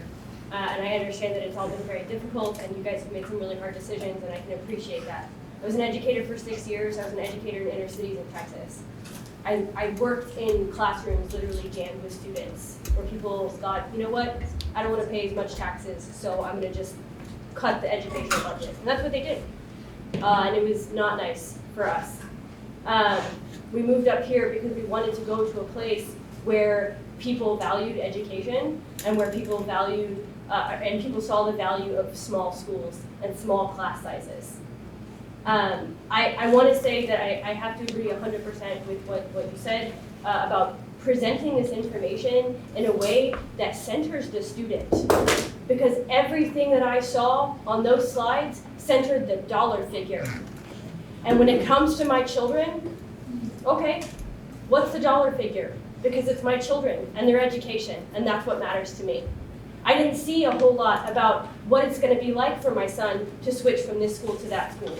What's his day-to-day going to be? So if you're trying to sell us on this idea, if you will, then maybe focus on the students, because that's who matters here. Thank you. Alenka? Alenka Wilson, Townsend, and I'm kind of on this. Another mom actually brought this up, but with the savings and understanding that like you guys have done a ton and the taxes are going up, it's huge percentages, we understand that. A breakdown, this other mom today at my kid's soccer game was like $1 million in one of our pockets is a ton of money spread out. So kind of with a clarification of like, what is that really gonna mean to the people in this community? Because if it's not, we're all, we're still gonna be paying more. I know that there's unknown numbers, but really breaking it down so that people can understand, like Krista said, how much more would I be paying to maybe not have kids from Jamaica be bused down, to Townsend and have this turmoil, just like being able, I think that's a valid, I thought that was a great idea. So if that was something you could do at some point to maybe like, for taxes and stuff, to understand more clearly, sorry, I can't talk. Nope, no, great point. We do have slides on that showing what we can do.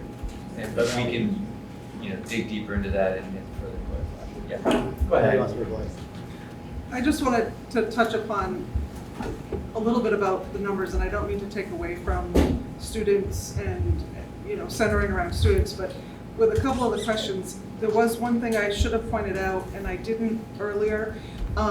When I mentioned what the per pupil costs were currently at $16,396, and the potential threshold for this incoming year at $16,108, what I should have mentioned is if we had wanted to get this budget underneath the threshold, the double taxing, this board would have to have cut $256,000 out of the current budget year for the 3 schools running fully staffed.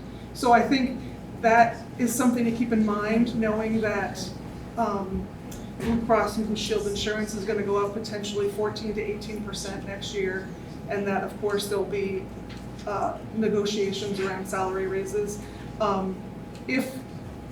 If we wanted to talk about individual schools, one of the things we've pulled apart is the building costs. Just the building costs, nothing else. Jamaica's building costs were $122,000 last year. Townsend's building cost was $164,000. Those play a part of the $1,050,000 savings, but I think the point to be made is closing one school will save some money, but you're probably looking at educational costs if this board decides that it's important to get the per pupil cost below the threshold for this coming year. Potentially, you're looking at, with increases across the board for all the schools, and potentially with the yield going down, you could be looking at $500,000 as a rough number that has to be cut out of next year's budget. So I don't want to take away from the fact that kids are doing great in the schools, and you're looking to keep that education, that great education that they're currently getting in our schools. But there's not a lot of places to cut in these budgets for any of the schools. I think staff would tell you in any of these buildings that there's not a lot of extra. So that, I think, is one of the board's leading concerns that I've heard when it comes to putting numbers together, so they're informed about where they're going. That's been my role and my job, is just giving them numbers so they know how it's going to affect what they're looking at for next year's budget that we're going to start shortly. So I just wanted to clarify those things. I thank you for that, Heidi. I just want to mention 2 things. First of all, sort of following on what everyone's saying here, I have been listening to this board talk for years, and one thing I feel very confident, I can't speak for individual board members, but I can speak for the board itself in this way. The whole reason why we're coming forward is because of our powerful support of the education system that we provide, the education we provide for our kids in this system. And that is not going to change, and that's part of the reason why we're here before you. But the thing I really wanted to mention, because it's been talked about quite a few times about modular versus just biting the bullet and going ahead and moving forward with the school construction of some form, somewhere. There is an ongoing conversation happening at the state level about school construction aid. There has not been a school construction aid program in 20 years or something like that. We have benefited from school construction aid in this district many times, but we have done additions and things without getting that aid. But the aid is part of not only the task force, there's a school construction aid task force as part of what the assessment's been, but also part of the future of public education, the Commission on Future Public Education. If there is going to be aid, and I'm pushing for aid to come back to our communities and our state around construction, because our facilities are in terrible shape here and we need to be thinking about this. It may be connected, I don't know, but it may be connected to consolidation, whether we get aid or not. So I want to make sure that we're being very thoughtful as a board about not jumping ahead on any permanent construction. If 1 year down the road, there's a decision, and remember, it's a year from December when the final report comes out from that commission.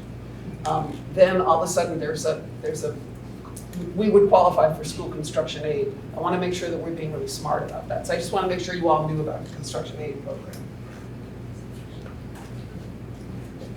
I just want to say that usually the modulars are put in because you don't have space for children as extra space. We have space for children. We're just putting modulars in because we don't want to utilize the space we have. And I'd also like to know how many kids are in Jamaica school and how many staff members are in Jamaica school. Name and town, please. Jamaica. Oh, Christina Wright Townsend. Thanks, Peter. So Jamaica this year, the board has taken the step of temporarily closing it for K through 5. So we currently, I believe, have 9 students in the pre-K center there with three staff members. So the 9 counts as 0.46 per kid, right? So wherever they're weighted for long-term weighted. The way they're weighted, Yep. so we're talking 4.5 kids in Jamaica school. Really good point. People have to understand. And I think this is really important because this system that we're working in is a state education funding system. And if I was to put a group of children in this room and ask you how many pupils we had, every one of you would walk around the room and count them and tell me how many kids we had. That's not how this system works at all. Some kids have more value, other kids have less value. And in fact, last year, the state completely changed the way that they count the number of students throughout the entire state.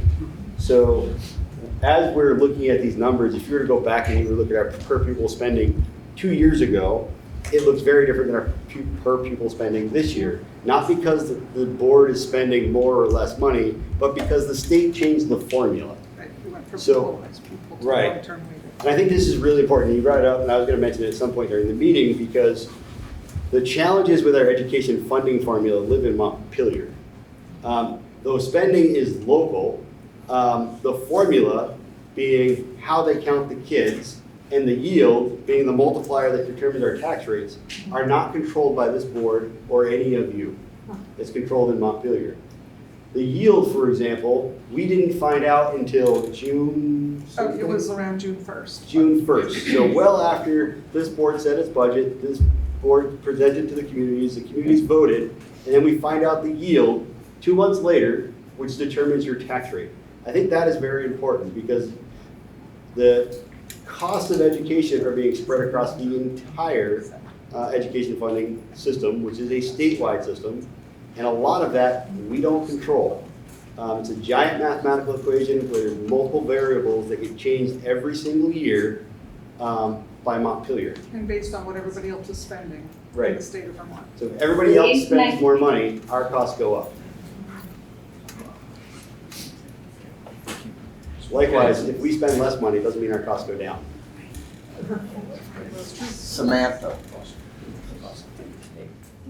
Hello, Guys. Samantha here from Townsend. Just have a quick question because I noticed that your cost savings calculation includes the reduction of staff. And while that doesn't mean teachers, what consideration has been made for the individuals that do end up losing their jobs? So the students of these various towns go from maybe a 1-income household to a no-income household or a 2 to 1. Yeah, so again, part of the high-level analysis the board asked us to do did include staffing, and you're right in saying that the classroom teachers would basically be shifted. But there were some efficiencies of scale, as you might say, which is a cold way of putting it, that could result in a reduction of staff. It was a very high-level analysis. It was very quick and dirty. That's why we have the word draft stamped on that financial page, because we really want people to understand that was just a quick and dirty guess. The actual change of what might happen for staffing would really depend on the needs. The principals were not even involved in that conversation. It was really just a high-level best guess from central office. So we don't really know what the impact of that would be. Yes, sir. Nate Townsend. I want to know how you guys expect us to vote on something when everything is quick and dirty. Nothing is, how are we supposed to make a decision on quick and dirty numbers? Yeah, well, I mean, my answer to that, and the board can have maybe a different answer, but if the action is to move forward, the board still has to develop a budget for that. So, you know, that doesn't happen until after, but they have to know what they're building a budget for. That's not voting on closing your school. Well, right, so the decision is not based on the financial analysis of it, it's gonna be based on what the possible outcome could be moving forward, based on estimates. The actual budget wouldn't get built until after we know the result of the vote, because you have to build the budget for the operation that you voted. That'd be my answer. I don't know if the board has a different response. So we go with the best estimates we have at the time. Yeah, right, and clearly the savings are real, it's just a matter of magnitude that we have to discover. Yeah, I think the best way to phrase it is that if you have current operations continue next year, the cost is gonna go up. If you consolidate, you could save some money. I mean, that's well, you will save some money. The question is how much, depending on how much you're spending and other things, but it will be less because you're not operating buildings, so.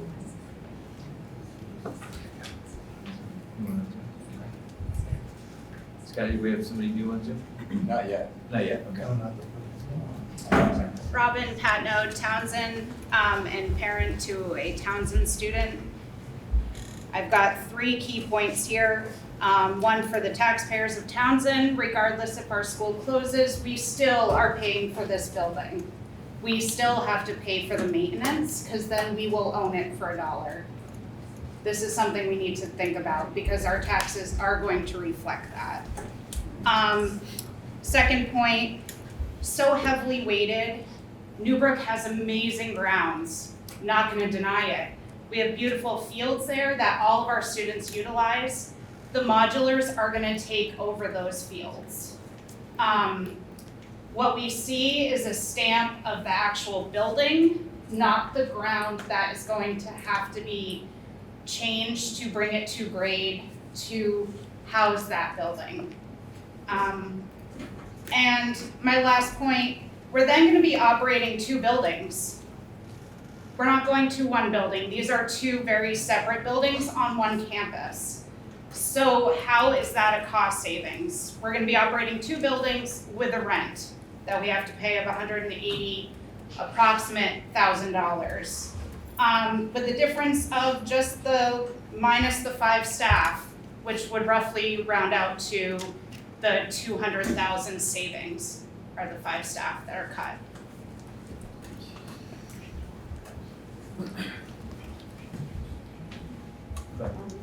Warren Beatty, Townsend. So I think it was 2015, and we sat in the same room. We had a conversation all about the students, Act 46, state's at it again. I keep hearing the state. We all give our money to the state. They take it, they fool it. It goes through their fingers how it goes through their fingers. They dictate what we do. They dictate how we teach our kids, how much money we can spend. And if you're gonna double tax because we overspent and we're willing to pay you back that money, that doesn't sound American. So think long and hard. I'm not really in favor of this whole building thing. I mean, it's definitely an issue, but she's right. You're gonna lose grounds that you currently have for Newbrook. You got a solar pasture in the back dooryard, pretty cool. And you got a major transportation issue. So, I don't know. Kind of disappointed with the state. You guys have done, assumedly the best you can, but I think the state needs to lighten up and figure it out. I think, Emily, you're up there quite often, right? Yes, I am more. Trying to help us out. And again, just to put it in perspective, keep in mind, the penalty is 100% penalty. 118, actually. There you go, 118% penalty. And credit cards are 30%. Election days in November, just put it out there. Yeah, so your cap is 16,000, just make an easy number. And you spend 17,000 per pupil. You pay back what to the state? So if our town, or if our district pays that extra 1,000 or 100 per pupil, We don't just pay the 100, we gotta pay them 200. Right, you're looking at the per pupil cost, so if it's 16,000 and you're paying 17,000 a kid, you're taking that 1,000 per pupil, and then you are multiplying it by your long-term weighted ADM to get a number, and then you add it onto your budget, and then you create your tax. So, you know, if you've got 800 as long-term ADM and you're looking at 1,000 over, you're looking at $80,000, wait, you're $1,000, you got 800 kids, $80,000 on top of what you're already paying, and then you get taxed on that. I also just want to follow up on the excess spending threshold. We haven't had an excess spending threshold for what, 3 or 4 years max, but we've had one before that for a really long time. And the reason why the state, and it was even before I was up there, that we started with, I remember when I was chairing Leland and Gray Board, we were dealing with that final dollar. We had to, our budget had to stay under that, or we were going to be double taxed on anything went over. This has been ongoing for, I mean, really long time where we've had that. It's only in the last few years that we haven't had it. And one of the reasons why it was always in place was because school boards were doing everything they could to stay under that threshold. And it was helping, you know, slow down spending. And I mean, we can all remember it when we sat on there. How do we stay under that threshold and making sure we were? Because we feel it's a responsibility. The school board and volunteer parents has changed, and now it's a super board, a mud board, a red board, or whatever board you want to call it. You've had to add administrative staffing for cost, salaries, insurances, retirement, all of that. So the state mandating that, hey, you guys need to figure out how to consolidate schools to save us some money, it's forced us to pay more money in staffing for just administrative, so they're taking away from the students. Because he sat there and said, it's all about the students. And I said, I think you're blowing smoke up my butt. Yeah, I don't. And that was way back then. I don't think we've had. You haven't had any new staffing since 2015 to try to help manage the state mandates?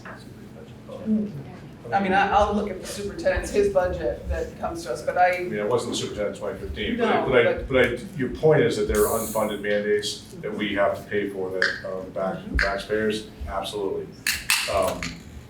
The PCB testing right now is like they've frozen the amount that they paid back, and there's no more money in the bucket.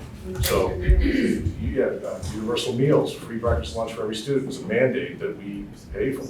So yes, there are things that have been added on, and sometimes it requires accountability stuff we have to do, but yes, those unfunded mandates that are always the talk of the superintendents are getting it, that's what we're talking about. How do we stop that? How do we make sure there's no more of those coming? Because we have enough trouble paying the expenses we have. So, Scott, anybody out there? New? No, thank you. All right, has everybody had a chance? Sorry, I know you. Erica Sharp Townsend. I was just wondering what the impact to the town is if you close a school. Like, I would not have bought my house here if it wasn't for having 3 things: the elementary school, the high school, and the hospital. And then when I had a life-changing event, I would have chosen to stay here if it wasn't for the elementary school and the pre-K program. So if you're not bringing new homeowners in, what kind of an impact does that have to the town?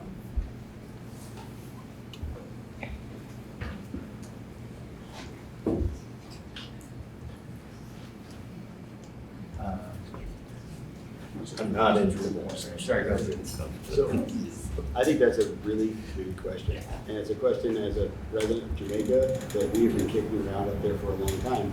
You know, we've heard in the room like, well, close Jamaica. We didn't say that, but that's really so close Jamaica because there's not a lot of kids in Jamaica. And it's expensive to operate Jamaica, and that would be beneficial to the taxpayers of Townsend and Newfane. But if we close Jamaica because it's our smallest school, then your question holds true for Jamaica.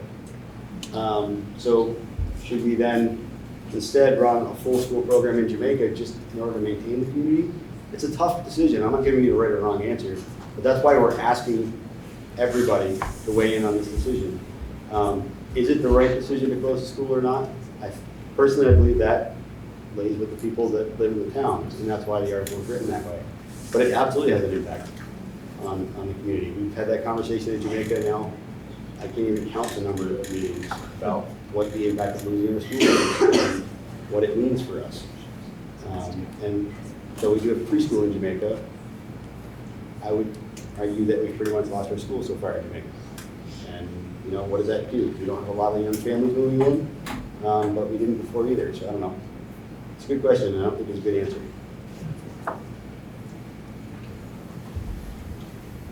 All right, are we on to repeats? Yes. Does anybody who has not asked a question or made a comment want to at this time? Otherwise, we'll move on to folks that have already asked questions. Okay, we'll move on. Second round. And then Terry. I was the proud person at an 8-hour town meeting in Wyndham about this issue. These are your neighbors, these are your friends, these are your community members. So I'm just gonna remind everybody that now. My question is, so the feedback for the last hour and 20 has been probably rough to what you have proposed. So my question is, where is there an opportunity for collaboration? Where can there be a different idea or a different shift? Or instead of you guys saying, what do you think? And everybody going, hell no, because that's not gonna move anything and everybody's gonna be mad. So is there, I don't wanna say plan B, but is there other avenues or ways that this community can help you to make a plan B? Which is a bigger question that's gonna be answered at 9 p.m. on Wednesday, but it's a thought.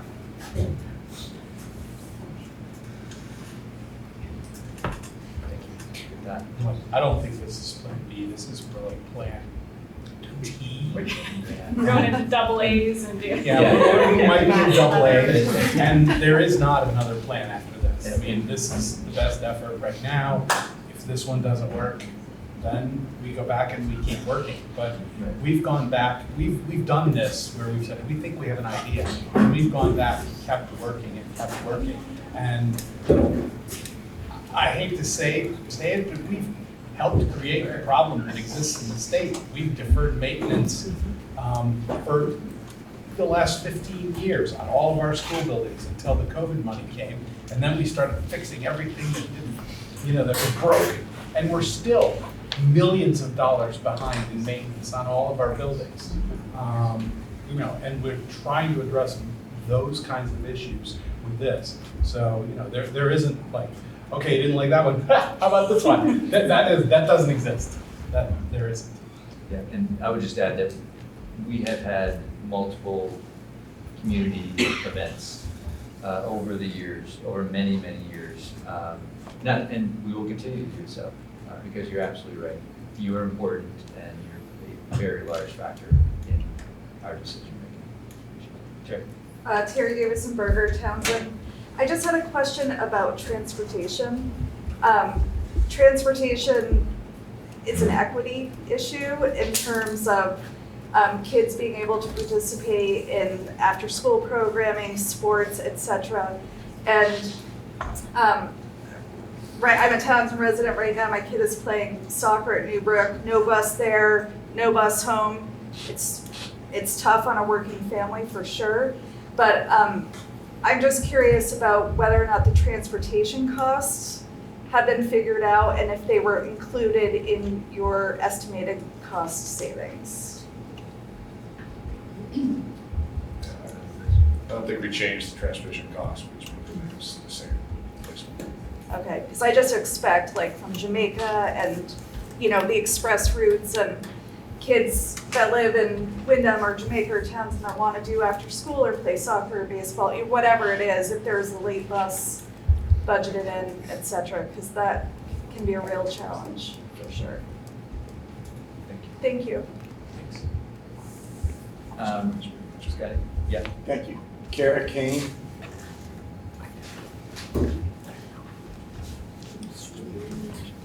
You just muted, Kara.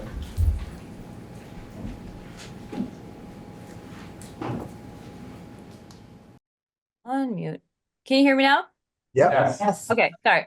I do also want to mirror Terry's comment about transportation for many of the families in our district. I think, well, first of all, someone's comment about the difference between Townsend and Newbrook being 10 minutes, that's just not, it's not the case. It's more than that, especially if you're trying to come from work or any of those other places and pick up a kid and go somewhere else. Like that's not, it's not a 10-minute difference.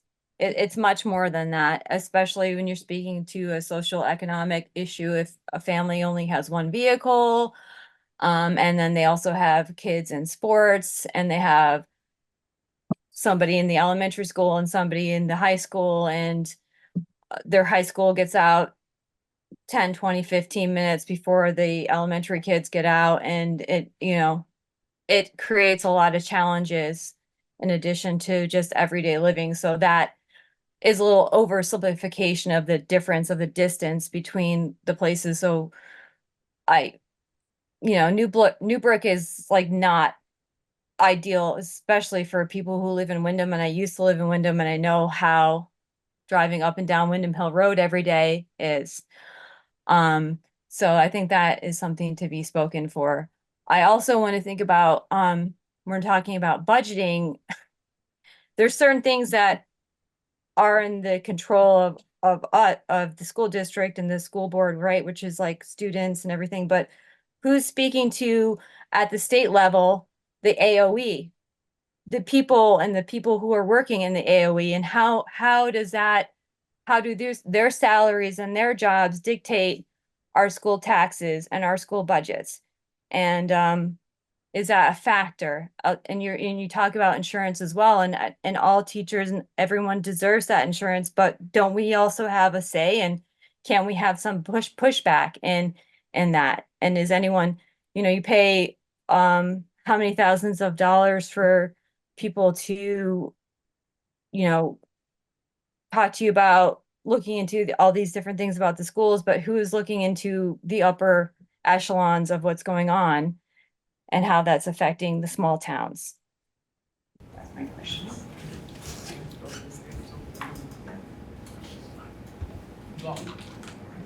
I'll just quickly, we've all, for many, many years have complained that the Agency of Education is understaffed. There's a lot of vacancies in the Agency of Education, and the turnover is extremely high due to salaries that aren't as much as we pay locally in our own districts. So the pressure has been on from every angle to try to increase spending at the AOE to make sure that we are getting the services that we need in our district. And our administrators come to us all the time and say, we tried to get that from the AOE, but we couldn't get it from the AOE because they didn't have staff in that department right now or whatever. So I just want to make sure that everybody recognizes the AOE is it's not a fluff area. And I would just add to that too, the advocacy. Pretty fluffy to me. The advocacy that happens at the state level from the School Boards Association, Superintendent's Association, Principals Association, even the Teachers Union, advocating for types of changes that we all collectively want to see. I think that advocacy is going on all the time. So that is happening. Does sometimes uphill battle, but it's happening. So. Karen Amadin, Jamaica.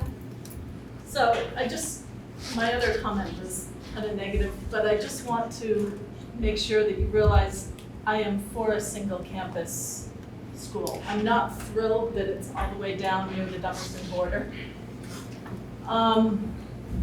But you look at Floodbrook and the towns of Weston and Londonderry, Peru, Landgrove got together, I don't know how many years ago, 30 years ago, something like that? At least 50, because I went there. Okay.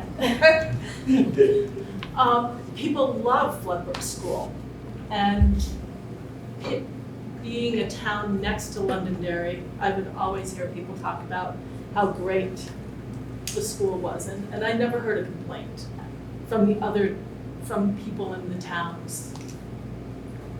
And I guess that's it. Oh, but we also have quite an influx of young folks moving into town that I've been noticing as a lister in town. And they're young, they really aren't having kids yet, but they're talking about it. How do we keep those young folks? They're getting married, you know, or they're just married. How do we keep those young folks in town, in Jamaica, if we don't have a pre-K, a kindergarten, and they have to travel that far for school? But good job. You're trying. Crystal Long Townsend. I also wanted to write along on what something Elizabeth mentioned. We came from Arizona and we paid $800 a year in taxes. And in return, we provided copy paper to the school. We, as a PTO, had to raise money to buy copiers, not go on field trips. We had non-certified teachers who were making $20,000 a year that we did not. So we get what we paid for. There are reasons we moved to Vermont. And so that is also a good balance to remember. Yes, we are challenged, every state in the union has limited resources to spend on our children.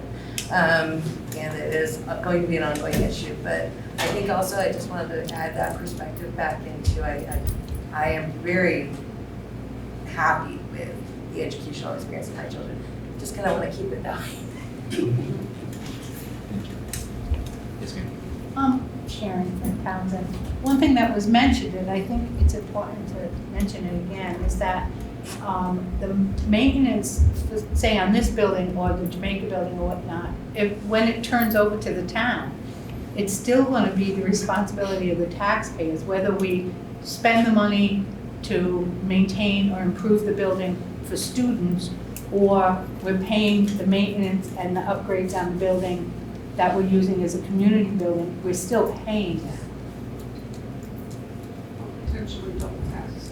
Mm-hmm. Well, potentially it's 118%, so it's a double tax if it's, you know, just so you keep in mind. It's. Well, the town doesn't have to keep the building. Right. We have to offer it to the town for $1. The town can decide they don't want the building because they don't want that headache and they don't want to pay those taxes. In which case, then the district sells it and that money goes back into the district for the education of the district's children.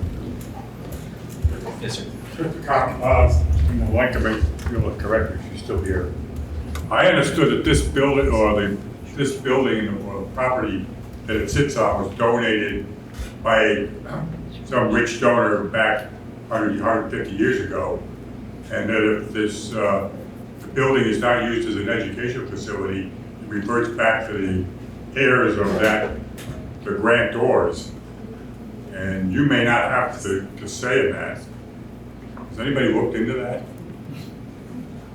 First I've heard. Elena's not here, is she still? It's the same with the common. It's the same. It's the common, not this common. But there's something that's just recently transpired with some long-term relatives of giving the common to the town. So I think that there's some movement within the town. So I think it's an issue that Alenka probably could have spoke to, and I think something has recently happened regarding that. I mean, some towns, before the original charter, the school locations and property was set up and became part of the town. That wasn't the case here in Townsend. It's a different charter than other towns as well. First, Minerva. Okay. And sorry, just before we go to the next person, I just want to say we're going to try to cut this off at around 9:30. This is a long time, so hopefully everybody will get their questions in. But we're going to stop at 9:30. All right, go ahead, Minerva. I just have a quick question. I was wondering if there was a proposal for the placement of the modulars, if you guys have an idea of where exactly they would be located on site at Newfane and if Newbrook, and if that's something that would be voted on, or just something that if that was passed, it would just be wherever they say it has to be. Yeah, so in the design that we have is really, if you didn't see the picture earlier, you can check the slideshow out tomorrow on the website. But it showed a relative placement, not for design purposes, just to show the size comparatively to the building. There would have to be an engineering study to determine the best location for it, and of course preserving the ball fields to be part of that. as well. So it would be as close to the building as you can get it. There's a septic field you have to be mindful of, but the engineers will determine probably that best location. Okay, thank you. Susan?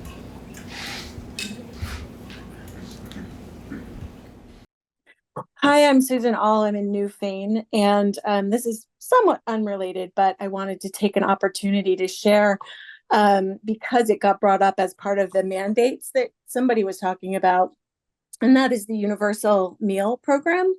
I had the privilege of coordinating with Jake Gallagly for 2 years now at the Jamaica distribution site over the summer, and we served over 500 meals this summer between June and August, and 28,000 meals overall in the district. And so when we're thinking about those mandates, I wanted to provide some real information about the tangible outcomes of that and the immense service that it provided to communities in our district. And hopefully that's something that will continue. I know that that particular program is partially funded through the U.S. Department of Agriculture, and it has been just absolutely incredible to be a part of that food distribution program this summer. And Jake's done an incredible job. Thank you.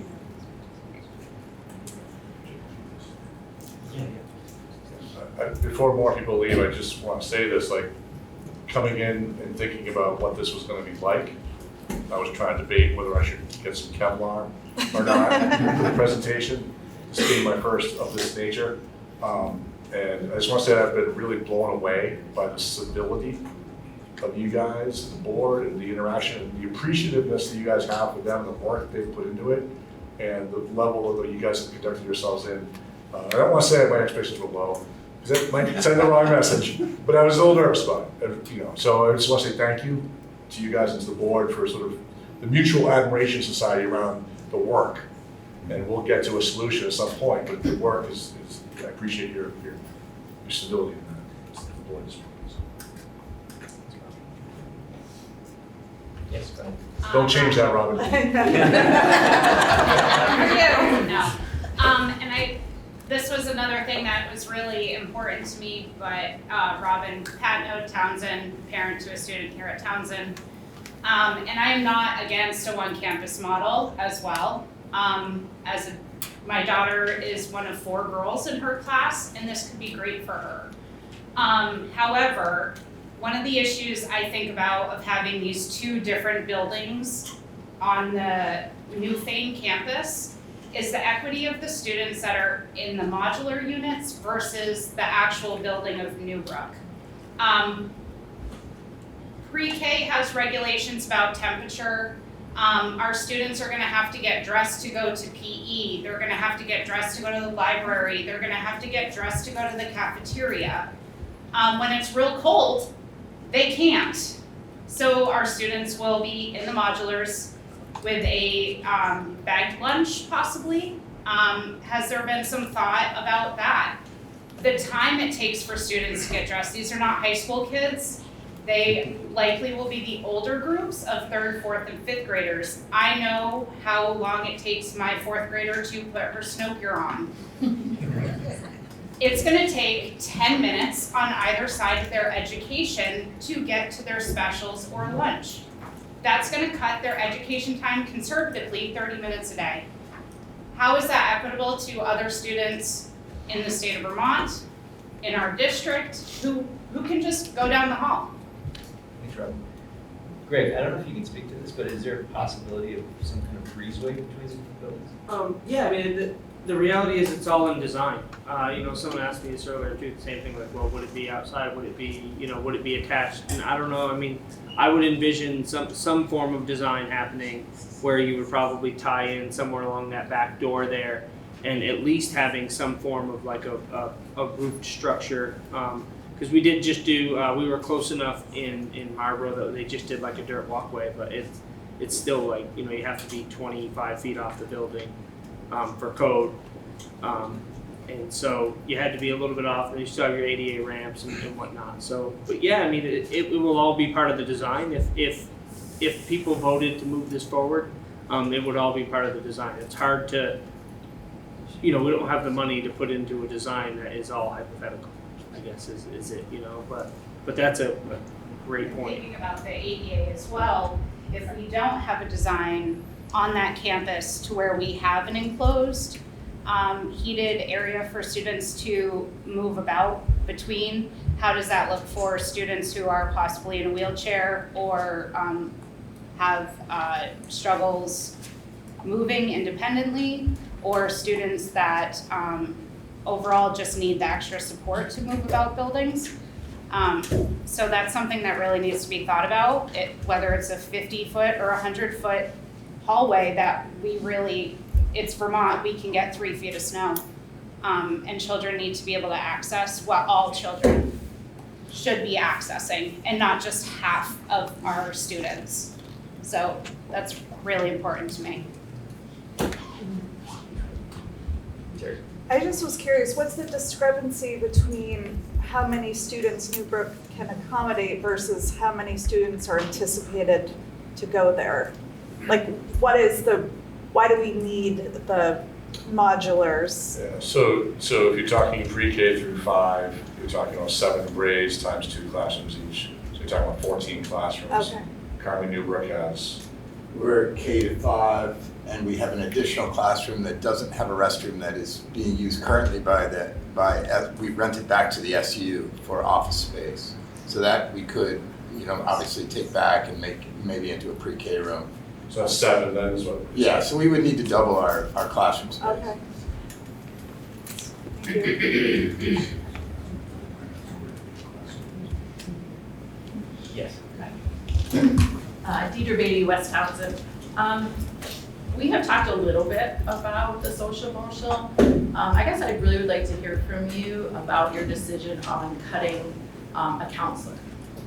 Our counselor here, we have 110 students, I believe, right? And our counselor is running. My job here, I also work at Townsend, and I deal with social emotional behavioral. I'm running. Bob saw me the other day. He's like, wow, you're getting your steps in. She was too. So several pieces of that, or my question are, I'm not sure about counseling down at Newbrook. I mean, I know our counselor is working all day, and she's working a good part of the night with our families. I don't know how she's gonna go, well, any counselor's gonna go from working with 110 kids to one counselor working with, did you say 203? So, sorry. Yeah. And also, kind of what Robin was talking about, the moving piece, as what I do. If I'm in one section of these buildings and, you know, I'm across the 40 in a modular and there's a child in crisis, and I gotta trudge through snow, rain, sleet, hail, whatever, to get to a child who's in crisis, I just hope you guys are thinking about that aspect of the social emotional, that it's really important to our students. And I would say about the reductions, those were again very, very high level. We tried to look at what EQS required for numbers only and didn't get into what the actual needs may be. So those are really based on just EQS and quality standards requirements. So at 200 students, you wouldn't need more than one counselor per the standards. Certainly the board could provide a higher ratio than what the state requires. So that would be a decision. But then we wouldn't be saving the money. You wouldn't save as much money, but those are decisions that we have to make as we get closer to it. I was just wondering if I could address and give a somewhat outdated perspective of what having modulars were like in the past it was Newfane at the time. At the time, and I'm not saying because we haven't looked here yet, but I just want to share my perspective and my memories from, just a couple of years ago. They were able to place those buildings extremely close to the school. We're talking steps away from the main building. I remember partial, if not complete, roofing between the two buildings. I'm almost sure it was complete because Route 30 was changing at that same time and they were blasting. And we had to be undercover every time the siren went off. The modulars at that point in time, kids were actually happy when they got to go up into them because they had better air conditioning and temperature regulation than the main building did at the time. Now, this has changed. This was before the newest addition to Newburgh. Double checking on that one. But I'm just sharing from my perspective, it was not detrimental to be in these buildings. It was not a huge negative impact on the elementary education. I mean, again, I'm looking back several years now, but that's my memories of it. And that's the most I can share as my prior experiences. She's forgetting one main thing though, and they were, I was on the school board when we put those, or got on the school board when we had them, and they were used when we got them. They weren't new, we put them in used. And by the time we took them out, they were leaking water like you wouldn't believe, like a sieve. So you may or may not remember that, but They weren't by the classroom. time. You were a little older. I was a little ahead of your Yeah. kids, yeah. Is there still a bond on Newbrook School that we're paying? Or free and clear and all that? Or that was just absorbed by the board? Leland Gray has 2 bonds. One bond should be ending, I think, this year, and then the other bond for Dutton Gym has got a They had couple of years larger left. addition and stuff Yep. years ago. We paid it out for 4 years. This year's. All right. All right, as Bob said, very eloquently, thank you for this discourse. Again, this is the first of 3. Great feedback. Feel free to join any of those meetings. Next meeting is at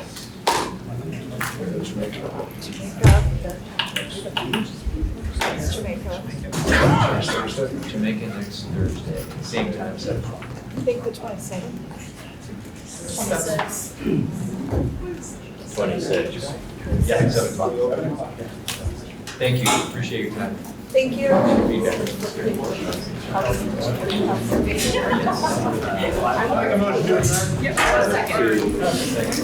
favor? All those in favor